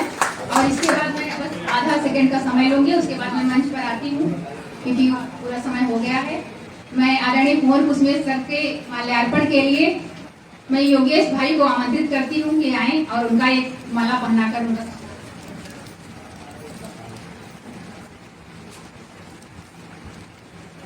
उसमें सर का माल्यार्पण इसलिए मैं करा रही हूँ, मैं आप सभी लोग मेरे लिए आदरणीय हैं, लेकिन 5 वर्ष पूर्व मुझे कुसुमेश सर ने ही कहा था कि रेणु एक संस्था का तुम निर्माण करो। और सर बहुत ही प्रेरणादायी बातें करेंगे, तुम साहित्य के लिए इतना समर्पित रहती हो, इतना सक्रिय रहती हो, तुम निश्चित ही संस्था बनाओगी तो सफल होगी। तुम एक संस्था बनाओ, जो भी सहयोग होगा, चाहे पैसा हो, समय हो, मेरा घर है, तुम उसमें कुछ भी कर सकती हो, तुम टेंशन फ्री होकर संस्था बनाओ। तो 4 वर्ष हुए हैं मुझे संस्था बनाए, पिछले महीने ही इसकी वार्षिक उत्सव हुआ है। 4 वर्ष संस्था चारू काव्यांगन के हो गए और 15 पुस्तक लोकार्पित हो चुकी है। ये सुरभि दीदी की 16वीं पुस्तक लोकार्पित हो रही है आज।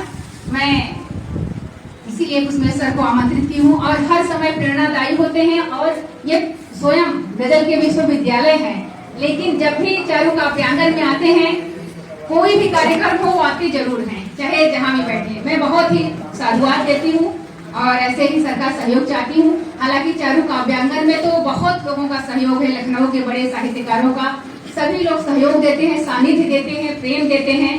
और शोभा दीदी बैठी हुई हैं। एक जगह मेरा कार्यक्रम हो रहा था महोत्सव में, वो महोत्सव ही कैंसिल हो गया। तो उस कार्यक्रम में मैंने दीदी को मुख्य अतिथि बनाया हुआ था, तो दीदी से कहे कि मुख्य अतिथि दीदी आप हैं, तो मैंने फोन किया, दीदी महोत्सव कैंसिल हो गया है, अब कार्यक्रम दीदी नहीं होगा, अगली सूचना मैं आपको देती हूँ। तो मैं वो महोत्सव कैंसिल हो गया, तो दीदी ने कहा कैंसिल क्यों हो गया, कार्यक्रम क्यों कैंसिल होगा। दीदी हमें डांटा, तो हम बहुत घबरा गए। हम कहा दीदी इतना जल्दी मैं अरेंज नहीं कर पाऊंगी कहीं भी, तो कार्यक्रम कैंसिल ही कर देती हूँ। कहीं कुछ नहीं होगा, बस स्थान बदलेगा, बाकी सब कुछ वही रहेगा, स्थान बदलेगा, मुख्य अतिथि बदलेंगे, बस बाकी तुम्हारा कार्यक्रम होगा। और तुरंत उन्होंने उसी दिन घर पे शाम को रखा। सर प्रसून सर का सम्मान था और प्रसून सर ने भी कहा कि बहुत बड़ी बात है। और श्री चंद्र दीक्षित भैया नहीं आए हैं क्योंकि उनका आज नौकरी में है, वर्किंग डे है। उन्होंने अपना हाल, जो कि किसी को नहीं देते, 2-4 लोग कहे तो कि हमारा भी करा दो, तो उन्होंने कहा किराए पे उठा रखे हैं। तो मैंने सुना एक दिन, कहा भैया किराए पे दिए हैं क्या, कहे नहीं। उन्होंने स्वयं मुझसे आकर पहल किया, कहा रेनू मेरा छत वाला हाल है और एकदम तुम्हें जब करना हो तब करो। तो 3-4 गोष्ठी उन्होंने अपने घर रखा। जो अपने घर पे रखता है वो पूरा खर्चा भी वहन वही करता है मेरा। तो मैं किसी से कभी लिया नहीं मैंने इसमें पैसा, लेकिन बहुत लोग इसमें पैसे लगा रहे हैं। आज सुरभि दीदी अपना विमोचन कर रही है अपने पैसे से, 16 किताबों का विमोचन हुआ, सब ने अपना अपना पैसा लगाया। और मेरी जितनी भी गोष्ठियां होती हैं, कार्यक्रम होते हैं, स्वयं से सब लोग आगे रहते हैं, मुझे स्नेह देते हैं, आशीर्वाद देते हैं। मुझे बहुत अच्छा लगता है आप लोगों का सानिध्य पाके। उसी से कुंवर कुसुमेश सर का मैं साधुवाद देती हूँ कि उन्होंने मेरे मन में ये विचार डाला, जो कि आज फलफुल हो रहा है। और आज भी मेरे साथ हैं, पीछे बैठकर मुझे आशीर्वाद दे रहे हैं। और मैं अब मंच पर आती हूँ। मैं विशिष्ट अतिथि को आमंत्रित करती हूँ, बहुत ही आदर और स्नेह से। किसी की पंक्तियां हैं, सर का मुझे हमेशा ही प्रेम सानिध्य मिलता है। एक बार जब दीदी के यहाँ बताया, फिर सर की बात नहीं बताया, भूल गए। सर का सम्मान था, तो सर से कहे सर जगह कैंसिल हो गया है, दीदी के घर पे होगा। तो सर ने कहा ये बहुत बड़ी बात होती है, तुम्हारा कोई कैंसिल करे, तुम खर्च से कोई अपने घर पर रख ले। और तुम याद रखना, तुम्हें ऐसी कभी मुसीबत हो तो मेरे घर पे जब तुम रखना चाहो तुम मेरे घर पे रख सकती हो। ये सर ने कहा, क्योंकि स्वयं की अपनी गोष्ठी करते हैं। तो मैं ऐसे ही अपने पिता तुल्य डॉक्टर अजय प्रसून सर को आमंत्रित करती हूँ। पिता तुल्य हमेशा पिता की तरह स्नेह देते हैं मुझे। बिटिया हमेशा बिटिया ही कहते हैं, रेनू कम कहते हैं, बिटिया। तो मैं आदर और सम्मान के साथ 4 पंक्तियां पढ़ती हूँ। पंक्तियां किसकी है याद नहीं है।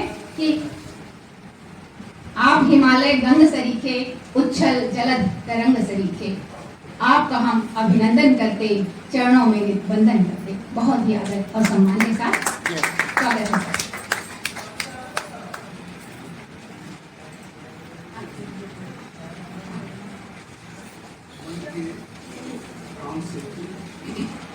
अभी कुछ समय पहले मकसूद की किताब और सीमा मजमुआ जी की किताब का लोकार्पण हुआ था, उसमें मैं उपस्थित था। उनकी पहली कृति जो आई थी सुनो ना कान्हा, और आज ये मन के राम सेतु आई है। मैंने देखा, मैं इनके शीर्षकों पर मुग्ध हूँ कि ईश्वर के नाम के साथ जुड़े हुए जो इनके शीर्षक हैं, ये मन को छूते। मैं बड़े अचंभे में था कि ये कैसा मन के राम सेतु है।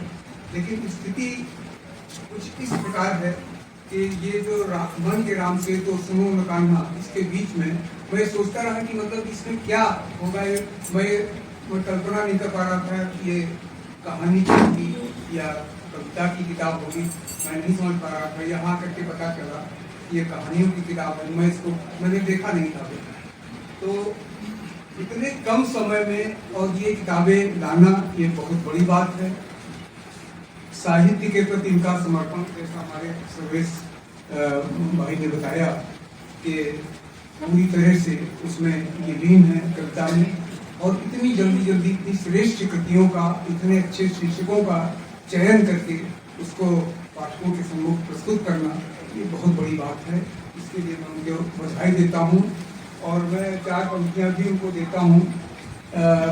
कभी लिखा था, अक्सर मैं पढ़ देता हूँ कि अंजुरी में गंगा जल थोड़ा थोड़ा भरता हूँ, अंजुरी में गंगा जल थोड़ा थोड़ा भरता हूँ, अतिशयोक्ति यह नहीं सत्य कहने से न डरता हूँ। तो बात नहीं कहने की, ये तो मन की श्रद्धा है।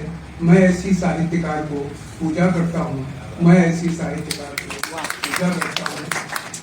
इस प्रकार के मन के राम सेतु जो हमारे सामने आई, मैंने अभी इसको पढ़ा नहीं है, एक आध बार अभी खोल के इसको पलट के देखा है, इसलिए मैं इस पर अभी कुछ कहने की स्थिति में नहीं हूँ।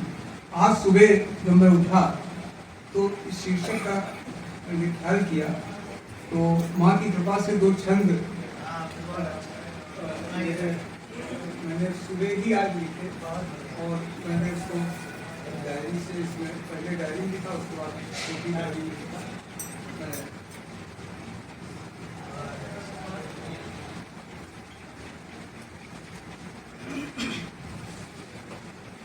शीर्षक से प्रेरित, अगर ये किताब सामने न होती शायद ये छंद भी बता रहे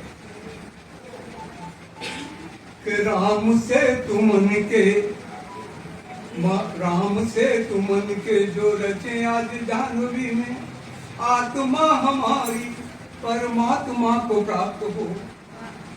राम से तुमन के जो रचे आज जाह्नवी पे, आत्मा हमारी परमात्मा को प्राप्त हो। उस सांस सांस में जो चक्रवात मंडरा रहा है, एक पल में वो सारा जड़ से समाप्त हो, एक पल में वो सारा जड़ से समाप्त हो। तो एक चेतना सी तीनों लोकों में बिखर जाए, एक चेतना सी तीनों लोकों में बिखर जाए, और चिंतनों में सोचों में अमृत तत्व व्याप्त हो। और राम नाम जाप से ये जिंदगी भी धन्य बने, और लक्ष्य प्राप्ति के लिए सुमार्ग पर्याप्त हो, लक्ष्य प्राप्ति के लिए सुमार्ग पर्याप्त हो।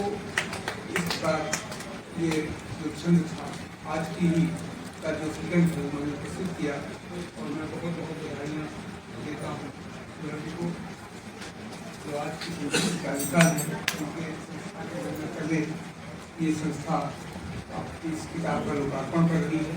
वाकई में संस्था ने बहुत बड़े बड़े कार्य किए हैं, इसकी भी सराहना होनी चाहिए।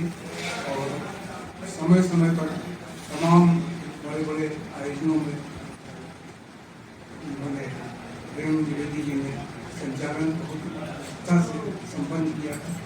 सभी को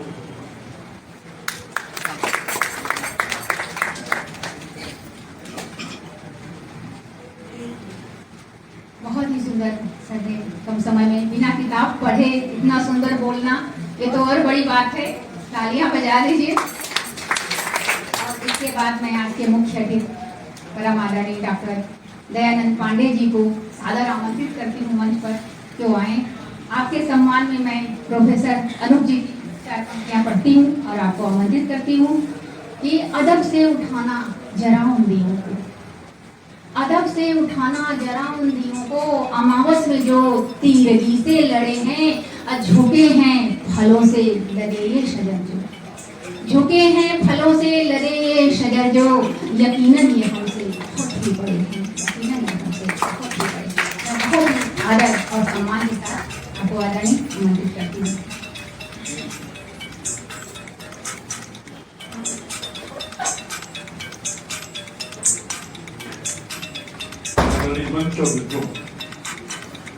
सुनील सिंह को बहुत बहुत बधाई इस अच्छे कार्य संकल्प के लिए। बिल्कुल अंदाजा नहीं था इस संग्रह के पहले बिल्कुल कल्पना भी नहीं थी कि राम इस चीज को प्रेम के प्रतीक के रूप में भी जाना जा सकता है।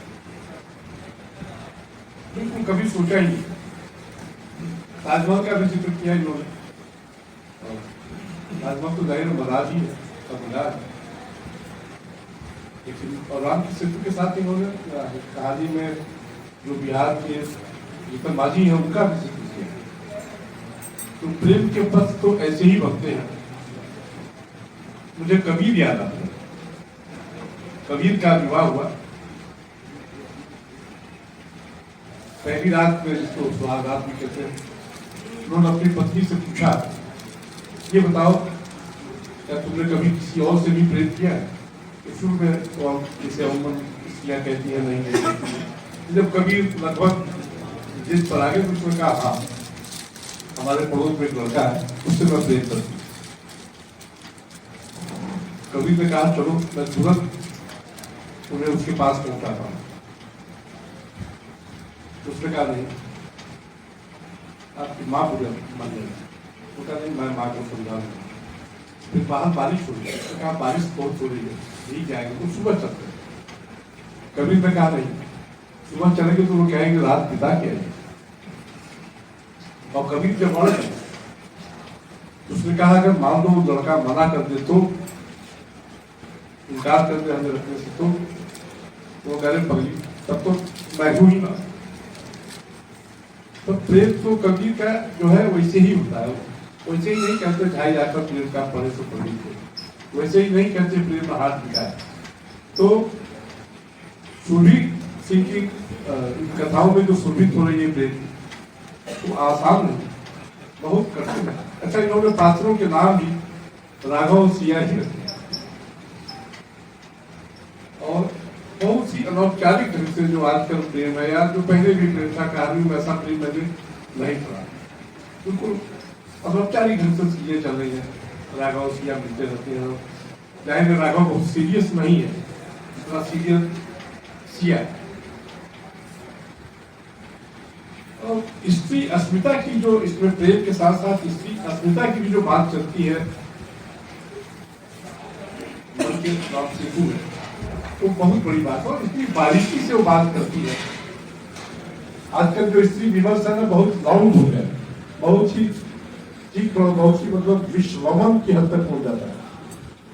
या जो जुड़वा भाई बहन होते हैं या जुड़वा सहेलियां भी हैं, भी और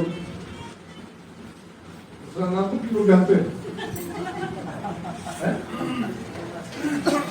लोग जानते हैं मैं नाम सुरभि और सीमा, दोनों के लेखन में भी बहुत फर्क है।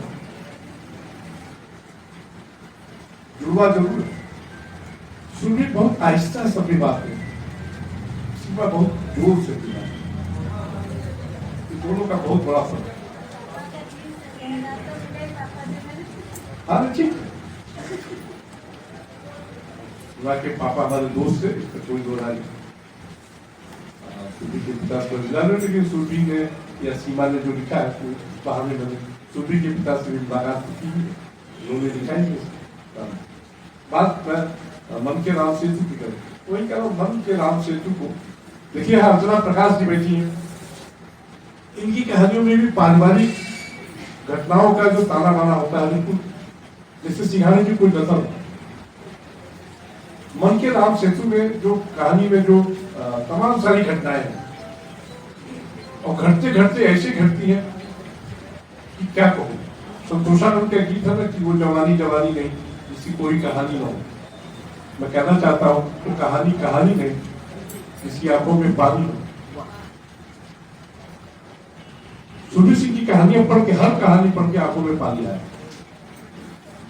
मन के राम सेतु में गया, बाद में आया और कहानी ऐसा अचानक कर लेती है। फिर राम सेतु बनने की कथा मुझे फिर याद आती है। राम सेतु बन रहा है तो लोग उसके साथ कहानी से बातचीत हुई, तो मैं दोहराना चाहता हूँ। एक गिलहरी है, देख रही है कि सब कुछ सब लोग कर रहे हैं और कुछ नहीं कर पा रहे, उसके हाथ पाँव नहीं है और वो बहुत विवश होकर, बहुत अवश्य होकर अचानक सोची कि क्यों ना मैं भी कुछ जो भी हो सके करूँ। तो जाती है रेत पर लोट टूट करती है, जहाँ पुल बनना होता है वहां जाके अपने को झाड़ दी। ये काम बार बार करती है। तो गिलहरी को इस तरह से रेत पहुंचाना देखकर राम सोचते हैं कि गिलहरी भी काम करे और मैं क्यों नहीं काम करता, मैं क्यों बैठा हूँ। फिर वो भी जैसे सब लोग शिला उठा रहे हैं, वो भी शिला उठाते हैं, तो सोचते हैं क्या अपना ही क्या नाम लिखना, और डालते हैं जल में, शिला डूब जाती है। एक शिला डूबती है, दूसरी शिला डूबती है, तीसरी शिला डूबती है। राम घबरा जाते हैं, पीछे मुड़कर देखते हैं कि कोई देख तो नहीं रहा। तो पाते हैं कि हनुमान जी देख रहे हैं। हनुमान को उन्होंने बुलाया और पूछा कि हनुमान तुमने कुछ देखा? तो कहा प्रभु हमने तो सब देखा। उनका चलो तुमने देखा किसी को बताना नहीं। तो हनुमान कहते नहीं प्रभु हम तो सबको बताएंगे कि प्रभु राम का कल्याण बिना राम नाम के नहीं। तो राम दिखते तो ये पत्थर टूटता। इसी तरह ठीक शिवा कह रहा हूँ तो सुरवीर सिंह की कहानी, तो राम का नाम बार बार बात होता है। उस सेतु में जो राघव का जो अवदान है, अचानक अच्छा राघव ही पहचानता है उस कहानी में अचानक। अच्छा एक चीज और है, मैं देखता हूँ कहानियों में, मैं भी कहानी देखता हूँ, कंपनी बात तक बहुत कम लोग पहुंचते हैं। बार बार मैंने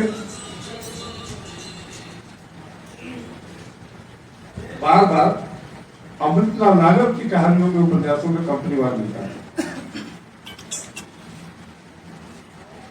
बहुत समय बाद सुरवीर सिंह की कहानी मुझे कंपनी बात, और कंपनी बात में तरह तरह से चीजें मिलती हैं। राघव और सिया के प्रेम का केंद्र बिंदु है कंपनी बात, और परिवार में सब एक दूसरे को जानते हैं। जो एक जातीय वर्जनाएं होती हैं वो भी इस कहानी में है। वो राघव कानपुर की है, अब ज्यादा सिया क्या है उसमें कहानी में लिखित नहीं है, लेकिन वो बार बार मिलने से भी टाल जाता है, बार बार कोई कहीं कुछ हो जाता है, कभी कुछ और उमन प्रेमी ऐसा करते हैं। लेकिन राम के मन के राम सेतु वो प्रेमी है बहुत ही, मतलब मुझे बार बार हिंदी फिल्मों के 80 के दशक के अमोल पालेकर की याद आती है। वो भी बार बार इसे टाटा होता रहता है, राघव भी उसे करता रहता है। अचानक कंपनी बाहर में बैठे बैठे वो पाँव देखता है सिया के, कहता है तुम्हारा घर पूरा डॉक्टर है, ये देखता ही नहीं, और आंखों की कोरे देखता है, घर में जाके बताता है कि देखिए पता लो कि से चीनी दोनों फेल हो गई, सारे जान पास हो जाते हैं। अब सिया अस्पताल में है, ऑपरेशन हो चुका है, घर आ चुकी है। राघव नहीं, बार बार राघव को याद करती है, राघव को दुनिया भर की मुश्किलें हो जाती रहती है। राघव मिलता नहीं है, सोशल मीडिया पे भी, फेसबुक पे भी लगातार चेक करती है, उसके घर वाले भी लगातार सक्रिय है, लेकिन राघव गायब है। और राघव के बारे में उसके परिवार के लोग कुछ सूचना नहीं। अचानक एक दिन राघव उपस्थित होता है, और तब अच्छा ये राघव को लगातार जितने मतलब जो किया कर सकती है कर उस तकलीफ पर कभी जैसे वो था ना कि तकलीफ की घड़ी में भी जैसे उसमें आया ना, जब याद आती तो तुम्हारी याद भी जैसे वो पड़ा था जो अभी बद्रीनाथ से अचानक हुआ था। और फिर पता चलता है कि किडनी तो उसी ने डोनेट की थी, क्योंकि और से किसी से किडनी मैच नहीं थी। तब पता चलता है कि उसको रिएक्ट कर लिया, तो खुद आ दीजिए अस्पताल का, और उनके मनोवैज्ञानिक लोग बैठी हुई है, तो मनोविज्ञान आता है, उनके परिवार के लोग, दादी ही बताते हैं कि उसको बताना नहीं था, फिर उसने बताया नहीं गया था। बहुत सारी चीजें होती है। अभी जब विपसना में प्रेम उपन्यास आया तो कई सारी चीजें आई, तो सुधी चीजें हमको फोन किया, आप पढ़ाई नहीं आलोचना मैं जानती हूँ, मनोविज्ञान की विद्यार्थी उसके सब होता ही है। इसी तरह बार मेरा एक्सीडेंट हुआ था, तो उसमें हमारे पड़ोस में हम लोग टैक्सी से थे, बिजनेस से, हमारे पड़ोसी से पत्रकार भी थे, जयप्रकाश शाही, उनका भी निधन हो गया। सबको नहीं बताया गया, तो अस्पताल में 6 महीने रहा, तो मुझे नहीं बताया गया, इसीलिए नहीं बताया गया कि हमारी रिकवरी मुश्किल है। तो बात राघव के और सिया के साथ दिया, सिया को बताया नहीं कि राघव की मुश्किल है, तो राघव ने अपनी किडनी दान दे दी, और तब राम सेतु की बात आई, और उसमें मेरी निकटता का विषय बीच में है, बात है। तो इस तरह राम सेतु को याद करना कथा में, और प्रेम की तरह याद करना, और प्रेम के पाठ की तरह याद करना, बहुत अच्छी कहानी। असल में सुरभि सिंह की कहानियों में इसकी अस्मिता इतनी आहिस्ता से, इतनी चुप आती है और यही होता रहा। जैसे इनकी एक और कहानी है कि वो दाल से उड़ जाऊंगी, क्या है दाल से, उसमें सुधा और गीता है और सुधा की शादी हो जाती है बचपन में ही और गीता उसकी शादी में जाती है फेरे पढ़ने के तो तमाम सारी समस्याएं हैं उसमें। और सुधा जिस तरह से चीजों को उसमें लोग गंध इतनी ज्यादा उस कथा में है और इतनी आहिस्ता आहिस्ता है और फिर जाके सुधा अपने ससुराल में आत्महत्या भी कर देती है और जिस तरह से मायके को याद करती है गीता की, गीता की भी का भी विवाह में फिर भी वो जाती रहती गाँव अपनी दुनिया जाती नजर की हो। सुधा जिस तरह से चीजों का अचानक मतलब जैसे कोई शीशा टूट जाए बीच में कहीं दिल में आते उस तरह से टूटती है। तो वो कहानी और कहानियों के बाद मन में बिल्कुल शीशे जैसी खरोंच डाल देती है। तो अद्भुत कथा वो भी है। हालांकि उस कहानी में एक चीज मुझे थोड़ी सी मुश्किल लगी कि दुल्हन के रूप में उसको तैयार किया गया सुधा को, बाद में घर की कोई महिला कहती नहीं गई हमारे यहाँ तो मेकअप वेकअप होता नहीं, जाके तुम तो बहुत दी। मैंने पाया गाँव में, मैं भी गाँव का ही रहने वाला हूँ। हमारे समय की पुराने समय की स्त्रियाँ रोती थी, आवता जो लगाया जाता पैर उसी से अपने होठ पर मिलती थी, दूधी आती थी बिकने के लिए उसी से अपने से पाउडर लगा देती थी। तो सजने बजने की जो भी सीमाएं थी वो अपनी तरफ से इस्तेमाल कर। सुनील सिंह की एक और कहानी भाई अमिता, वो उसका विवाह हो गया और अमिता नाम से पूरे घर को मुश्किल है। वो चाहती मुझे अमिता नाम से, पहले पिट्टी नाम था उसका घर है, वो चाहती है पिट्टी से छुटकारा पाना। लेकिन वो उसकी महिला है जो पढ़ाती टीचर है, उसका नाम अमिता रखती थी, अब उसको एक अपनी पहचान। शहरों में गांव में मैंने देखा है और देखा क्या पाया कि अपने घर में भी बाहर भी ज्यादातर स्त्रियों को उनके गांव से, उनके मायके से जाना जाता था। जो गांव का नाम है बैकोली है तो बैकोली वाली, फलाने वाली, जटाने वाली, इस तरह से स्त्रियों को याद किया, या फलाने की माई या फलाने के बाबू, इस तरह से लोगों को याद किया जाता है। इसमें अमिता जो है अपनी पहचान के लिए बहुत परेशान और पढ़ी लिखी है, लेकिन उसका पति अच्छा वो कहानियां वो भी लिखी है और तमाम सारी चीजें उसके साथ। पति नहीं चाहता वो अपने नाम को आगे करे और उसको मना करता है कि नहीं तुम ये सब बंद करो।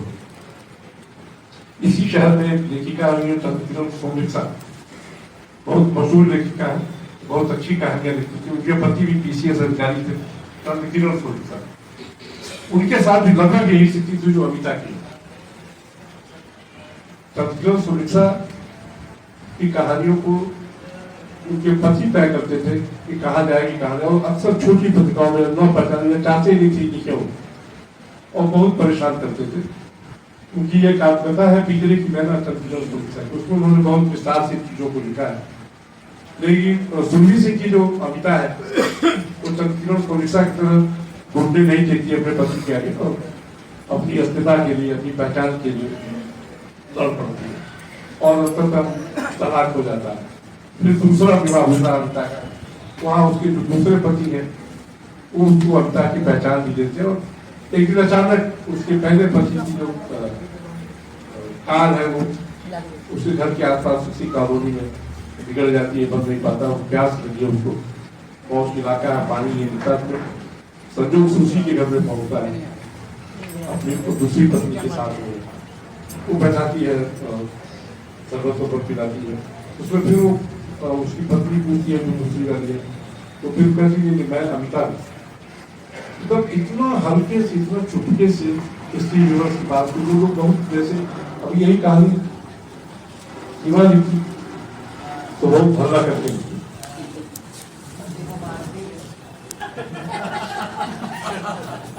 लेकिन सुरभि उस कहानी में भी आंखों की कोरे की जोड़ी। देखिए इस्माइल मैन सवेरे सतारा बैठे, ये बहुत अच्छा है कि कहानियों में रोना और कविताओं में हंसना समझ का सौभाग्य है। दोनों देखिए हंसने रोने वाले अभी मैं जब आके बैठा तो मेरा बात सुबह से मैंने बोला दिया पैकेज लगाने की तकलीफ है, बचाना ही नहीं लोगों ने, सभी संस्थानों ने बहुत ज्यादा पहचाना। तो चीजें ऐसी होती है, कथाकार चीजों को पहचान देता है, सुरभि सिंह ने तुरंत आते ही पहचाना। जिस तरह से नेहा के बारे में लिखा है सुरभि सिंह,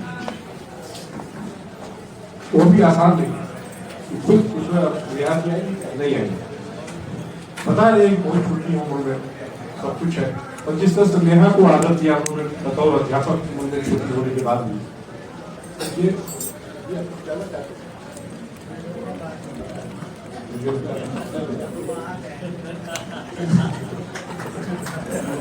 और जिस तरह से अपने पारिवारिक जनों के बारे में, अपने अध्यापकों के बारे में सुरभि सिंह लिखती है। कई बार सुरभि का नाम लेते मुझे सीमा याद आ जाती, क्या करूँ मैं वहां तक था देखिए दोनों ही तक देखिए प्रेम नहीं, प्रेम बहुत बड़ी चीज होती है। देखिए अमृता पीतम, सब लोग जानते हो कि पीतम को जाएगा, अमृता पीतम का अपने पति से बहुत पति नहीं वलट हो गई, वो प्रीतम उन्हीं का नाम, उनके पति का नाम। साहित्य की बहुत बात चलती है अमृता पीतम का, अमृता पीतम और साहित्य के संबंध बहुत ज्यादा दिन तक नहीं है, प्रेम भी बहुत ज्यादा, बहुत कम मुलाकात है। बहुत लोग कहते हैं कभी कभी तेरे दिल में ख्याल आता है, अमृता पीतम भी लिखा जरा सोचते हैं, उसके लिए नहीं। लाहौर में दूसरी लड़की थी, उसके लिए उसकी क्लास फेलो की साहित्य, उसका निधन हो गया अचानक, उसके लिए साहित्य लिखा था, फिर किसी ने विवाह नहीं किया। अमृता पीतम से भी उनका मतलब प्रेम था, लेकिन बहुत कैजुअल था। अमृता पीतम उसको कैश बार बार कराया, और मुझे अच्छा लगा द्विवेदी जी पता नहीं बैठे हैं कि चले गए, राम सेतु कविता पढ़ के सुन के सुरभि सिंह ने इस कथा को लिखने का मन बनाया। बहुत कवियों, कम कवियों को ये सौभाग्य हासिल होता है। मेरे साथ भी सौभाग्य हुआ कि मैं उन दिनों 11वीं में पढ़ता था, हमारे कॉलेज में कवि सम्मेलन हुआ, बड़ा कवि सम्मेलन हुआ गोरखपुर में, उसमें सोम ठाकुर आए थे, बहुत सारे कवि आए थे, लेकिन सोम ठाकुर का एक गीत सुना मैंने, जाओ ऊपर संध्या के संग लौट आना, तो सेज की शिखर सवार दे नहीं जाएगा।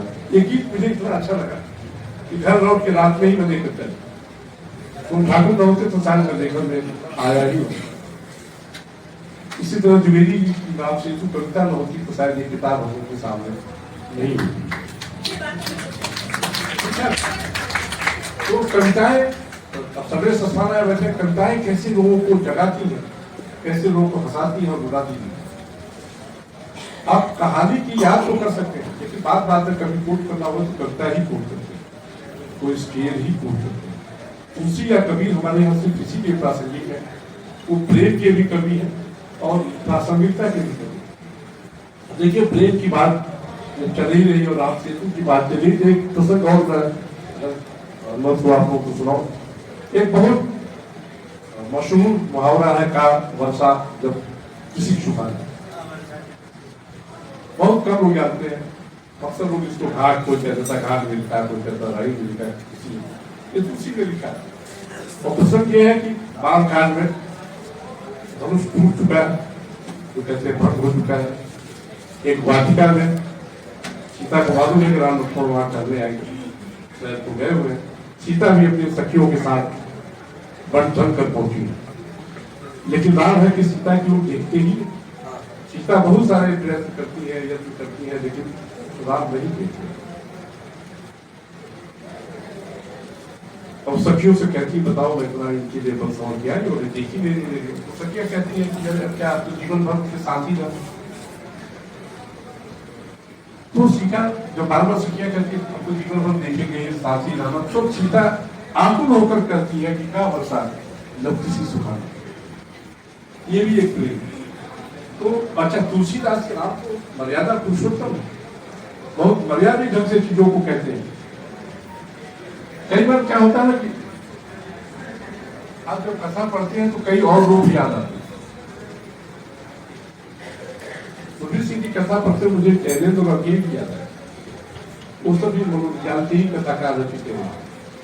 कई बार होता है कि आप देखिए, प्रेम का एक अपना मनोविज्ञान है, जीवन का अपना मनोविज्ञान है। सुरभि सिंह की कथाओं का एक अलग मनोविज्ञान है। जनेलिया के इतनी सरलता से, इतनी सहजता से अपनी बातों को नहीं कहते।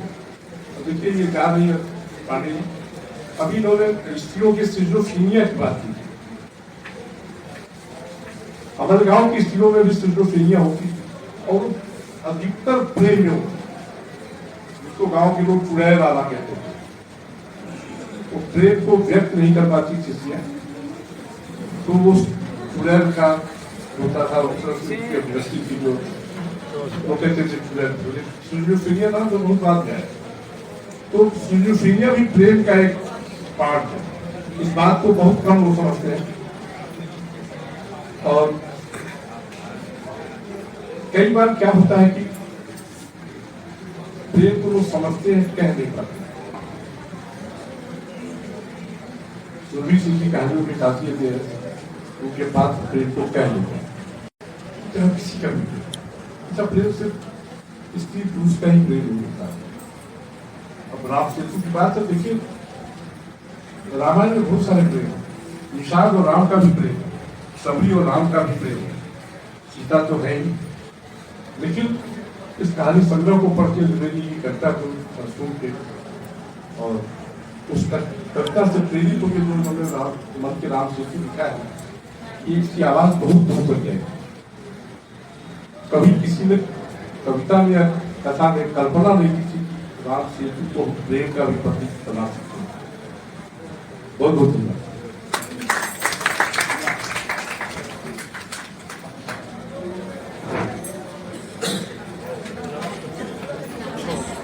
वो सामने रखा है, सामने।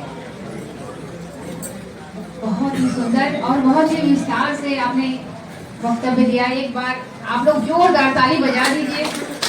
थोड़ा सा और धैर्य रखिए क्योंकि हमारे बीच में सिर्फ अध्यक्षा महोदया जी बची हैं। उसके पहले मैं सुरभि दीदी के बड़े भैया को आमंत्रित करती हूँ कि उनका सम्मान हो जाए। डॉक्टर रविंद्र कुमार सिंह जी, मैं बहुत ही आदर और सम्मान के साथ आपको आमंत्रित करती हूँ।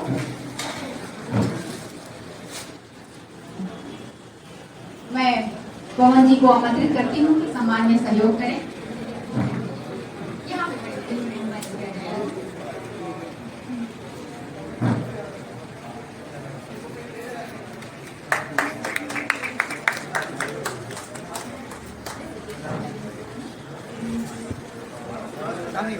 ये है मन का सेतु, जो बड़े भाई के लिए आदर प्रेम तो होता ही है, सम्मान करना बहुत ही अच्छा लगता है।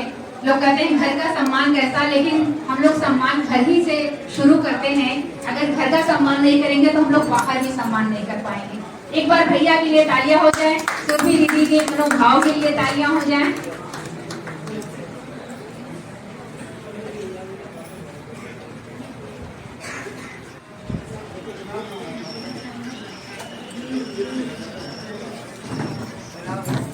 इसके पहले कि मैं बुआ जी को आमंत्रित करूं, तो यहाँ पे विनोद भैया को मैं आमंत्रित करना चाहती हूँ सिर्फ 2 मिनट के लिए। जहाँ भी हो, विनोद जी भी आ रहे हैं। रेणु दीदी के वो रेणु जी के हस्बैंड है, कहाँ है आप? कृपया आ जाइए यहाँ पे। अभी नहीं है तो समय का अभाव है कार्यक्रम में। अब मैं अध्यक्ष जी के बाद कुछ होता नहीं, क्योंकि अध्यक्ष जी के बाद कार्यक्रम आभार व्यक्त ही होता है। मैं बहुत ही आदर और सम्मान के साथ आमंत्रित करती हूँ। और अभी बैठे रहिए, एक सेकंड बस, दीदी खड़ी मैं परेशान नहीं करना चाहती हूँ। और ये मैं संस्था का सौभाग्य मानती हूँ, ये मेरा व्यक्तिगत सौभाग्य है कि आज आप अध्यक्षता कर रही हैं इस कार्यक्रम की। दीदी का सौभाग्य तो वही मैं अपनी व्यक्तिगत मानती हूँ। और 4 पंक्तियाँ लखनऊ की आन बान शान पद्मश्री डॉक्टर विद्याविंद जी को मैं आमंत्रित करती हूँ। 4 पंक्तियाँ आदरणीय आपके लिए मैं सम्मान में पढ़ती हूँ। ये पंक्तियाँ मेरी खुद की लिखी हुई हैं कि जिस पर गर्वित सारी दुनिया, संस्कृत वही पुरानी हूँ। जिस पर गर्वित सारी दुनिया, संस्कृत वही पुरानी हूँ। अंगारों से खेल चुकी हूँ, झांसी वाली रानी हूँ। भारत माता की गोदी में गंगा बनकर बहती हूँ, भारत माता की गोदी में गंगा बनकर बहती हूँ। सत्य अहिंसा मैं जीवन है, बेटी हिंदुस्तानी, बेटी हिंदुस्तानी। बहुत ही आदर का सम्मान।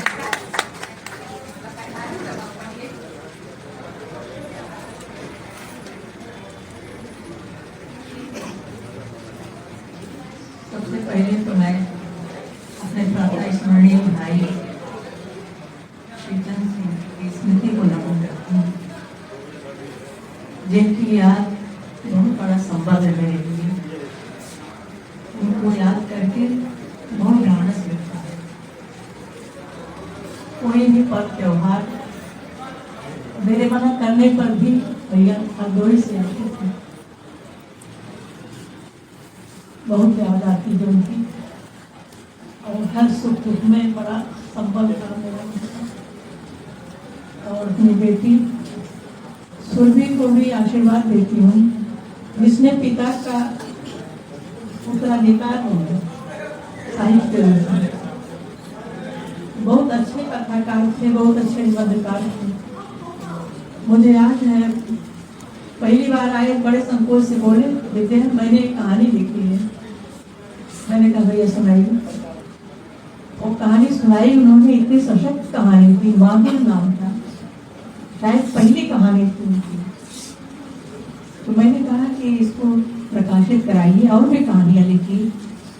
इतनी सशक्त कहानी पहली बार कोई लिखता है, तो मुझे बड़ी प्रेरणा मिली। और वो कहते थे कि तुम्हारे कहने से मैंने कहानी लिखना शुरू किया, और संग्रह भी तुम्हारे कहने से ही करा रहा हूँ। तो कविता संग्रह छपके आए। कुछ लोग विरासत में धन दौलत की चाह करते हैं, कुछ बच्चे होते हैं जो उसकी प्रतिभा, उनके यश, उसके मान सम्मान को आगे बढ़ाने के लिए दायित्व स्वीकार करते हैं। मुझे बहुत प्रसन्नता है कि सुरभि ऐसी ही बेटी है। जिन लोगों ने भी उसकी कृति के बारे में आज यहाँ चर्चा की, उन सबके प्रति धन्यवाद देती हूँ। सबने ये स्वीकारा कि सुरभि की कहानियों में सकारात्मक सोच है, जोड़ने का भाव है।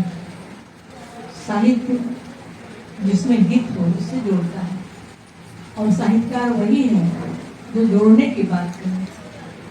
आज टूटते रिश्तों के बीच अगर साहित्य की एक पंक्ति किसी कहानी के किसी के मन को छू जाती है, मुझसे भी लोग कहते हैं कि क्या आप लिखती हैं तो उसमें हर एक में आप समाधान अच्छा दे देती हैं, ऐसा यथार्थ में होता नहीं। मैंने कहा यथार्थ में नहीं होता, लेकिन एक उम्मीद होती है जो कितना भी कोई टूट जाए, उसके बाद एक उम्मीद अगर बची है, तुम समाज को बदल सकते हैं। और ये काम सुरभि ने किया। मैं उसके प्रति ईश्वर से प्रार्थना करती हूँ निरंतर इसी तरह वो आगे बढ़ती रहे, देती रहे, और जिन लोगों का सम्मान मिला उनके प्रति आभार व्यक्त करती हूँ, उन्होंने ग्रहण किया।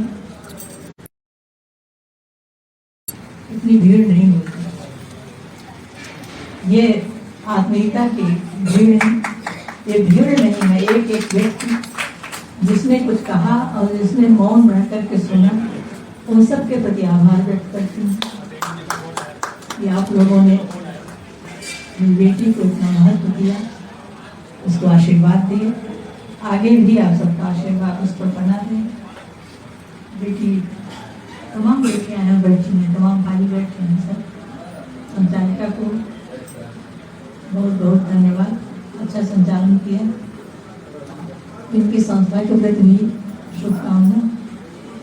इनकी संस्था जिस उद्देश्य से बनी है निरंतर अपना उद्देश्य पूरा करती रहे।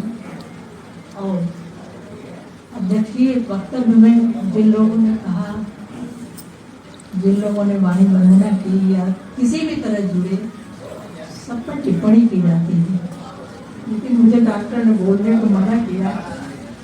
डॉक्टर मुझसे बात नहीं करता, फोन पर कहते हैं कि नहीं किसी और से बात करो। ऐसे मैं सबकी क्षमा चाहती हूँ कि मैं कुछ कह नहीं पा रही हूँ। इसलिए पुस्तक के बारे में आप लोगों ने बहुत कुछ कह दिया और पढ़ेंगे तो आगे अगर इसकी कहानी से, इसकी कविताओं से किसी के मन को कोई मन स्पंदित होता है, उन सब के प्रति भी मैं शुभकामना करती हूँ। साहित्य से इसी तरह जुड़े हैं। बहुत बहुत आभार। बहुत बहुत सबके पर नवरात्र का सबका व्रत चल रहा है, सबकी पूजा चल रही है। माँ भगवती सबका कल्याण करती हैं, यही प्रार्थना है।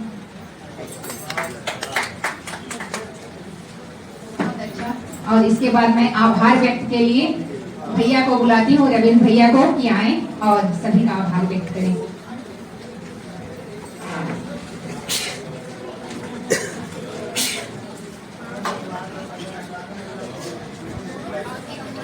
और मैं सबसे निवेदन करती हूँ कि बस 1 मिनट और धैर्य रखें। नाश्ता सबका रखा हुआ है, कोई बिना नाश्ता का ना जाए। बस 1 मिनट भी नहीं लगेगा।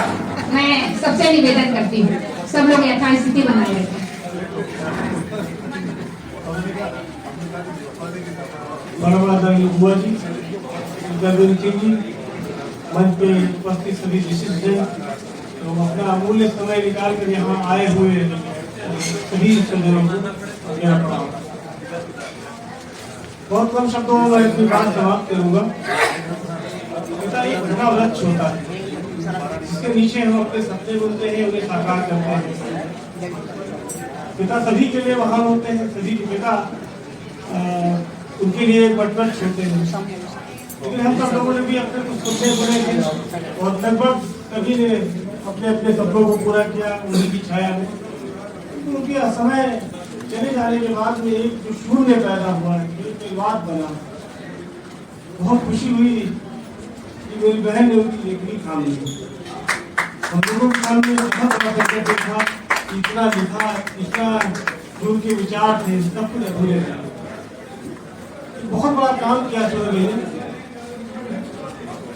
पिता की 2 रचनाएं, महाप्रणाम और कालिंदी कहती थी, वो अधूरी रह गई थी, जो पब्लिकेशन में भी नहीं जा पाई।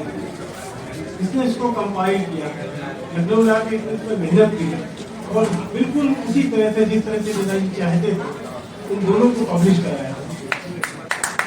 और पब्लिश होने के साथ साथ उनका विमोचन भी बहुत अच्छे तरीके से। एक पुस्तक का शायद हरदोई और एक लगता है। एक छोटे से कार्यक्रम में आप लोगों ने अपना अमूल्य समय निकाला, इस कार्यक्रम को बहुत बड़ा बना दिया आप लोगों ने। मैं चाहता हूँ कि इस तरह के छोटे छोटे कार्यक्रम और इस तरह की चीजें होती रहें और आप लोगों का आशीर्वाद और इसमें मिलता रहे। आप सभी का आभार। मुसाफिर है हम भी, मुसाफिर भी तुम भी, किसी मोड़ पर फिर मुलाकात हो। बहुत बहुत धन्यवाद।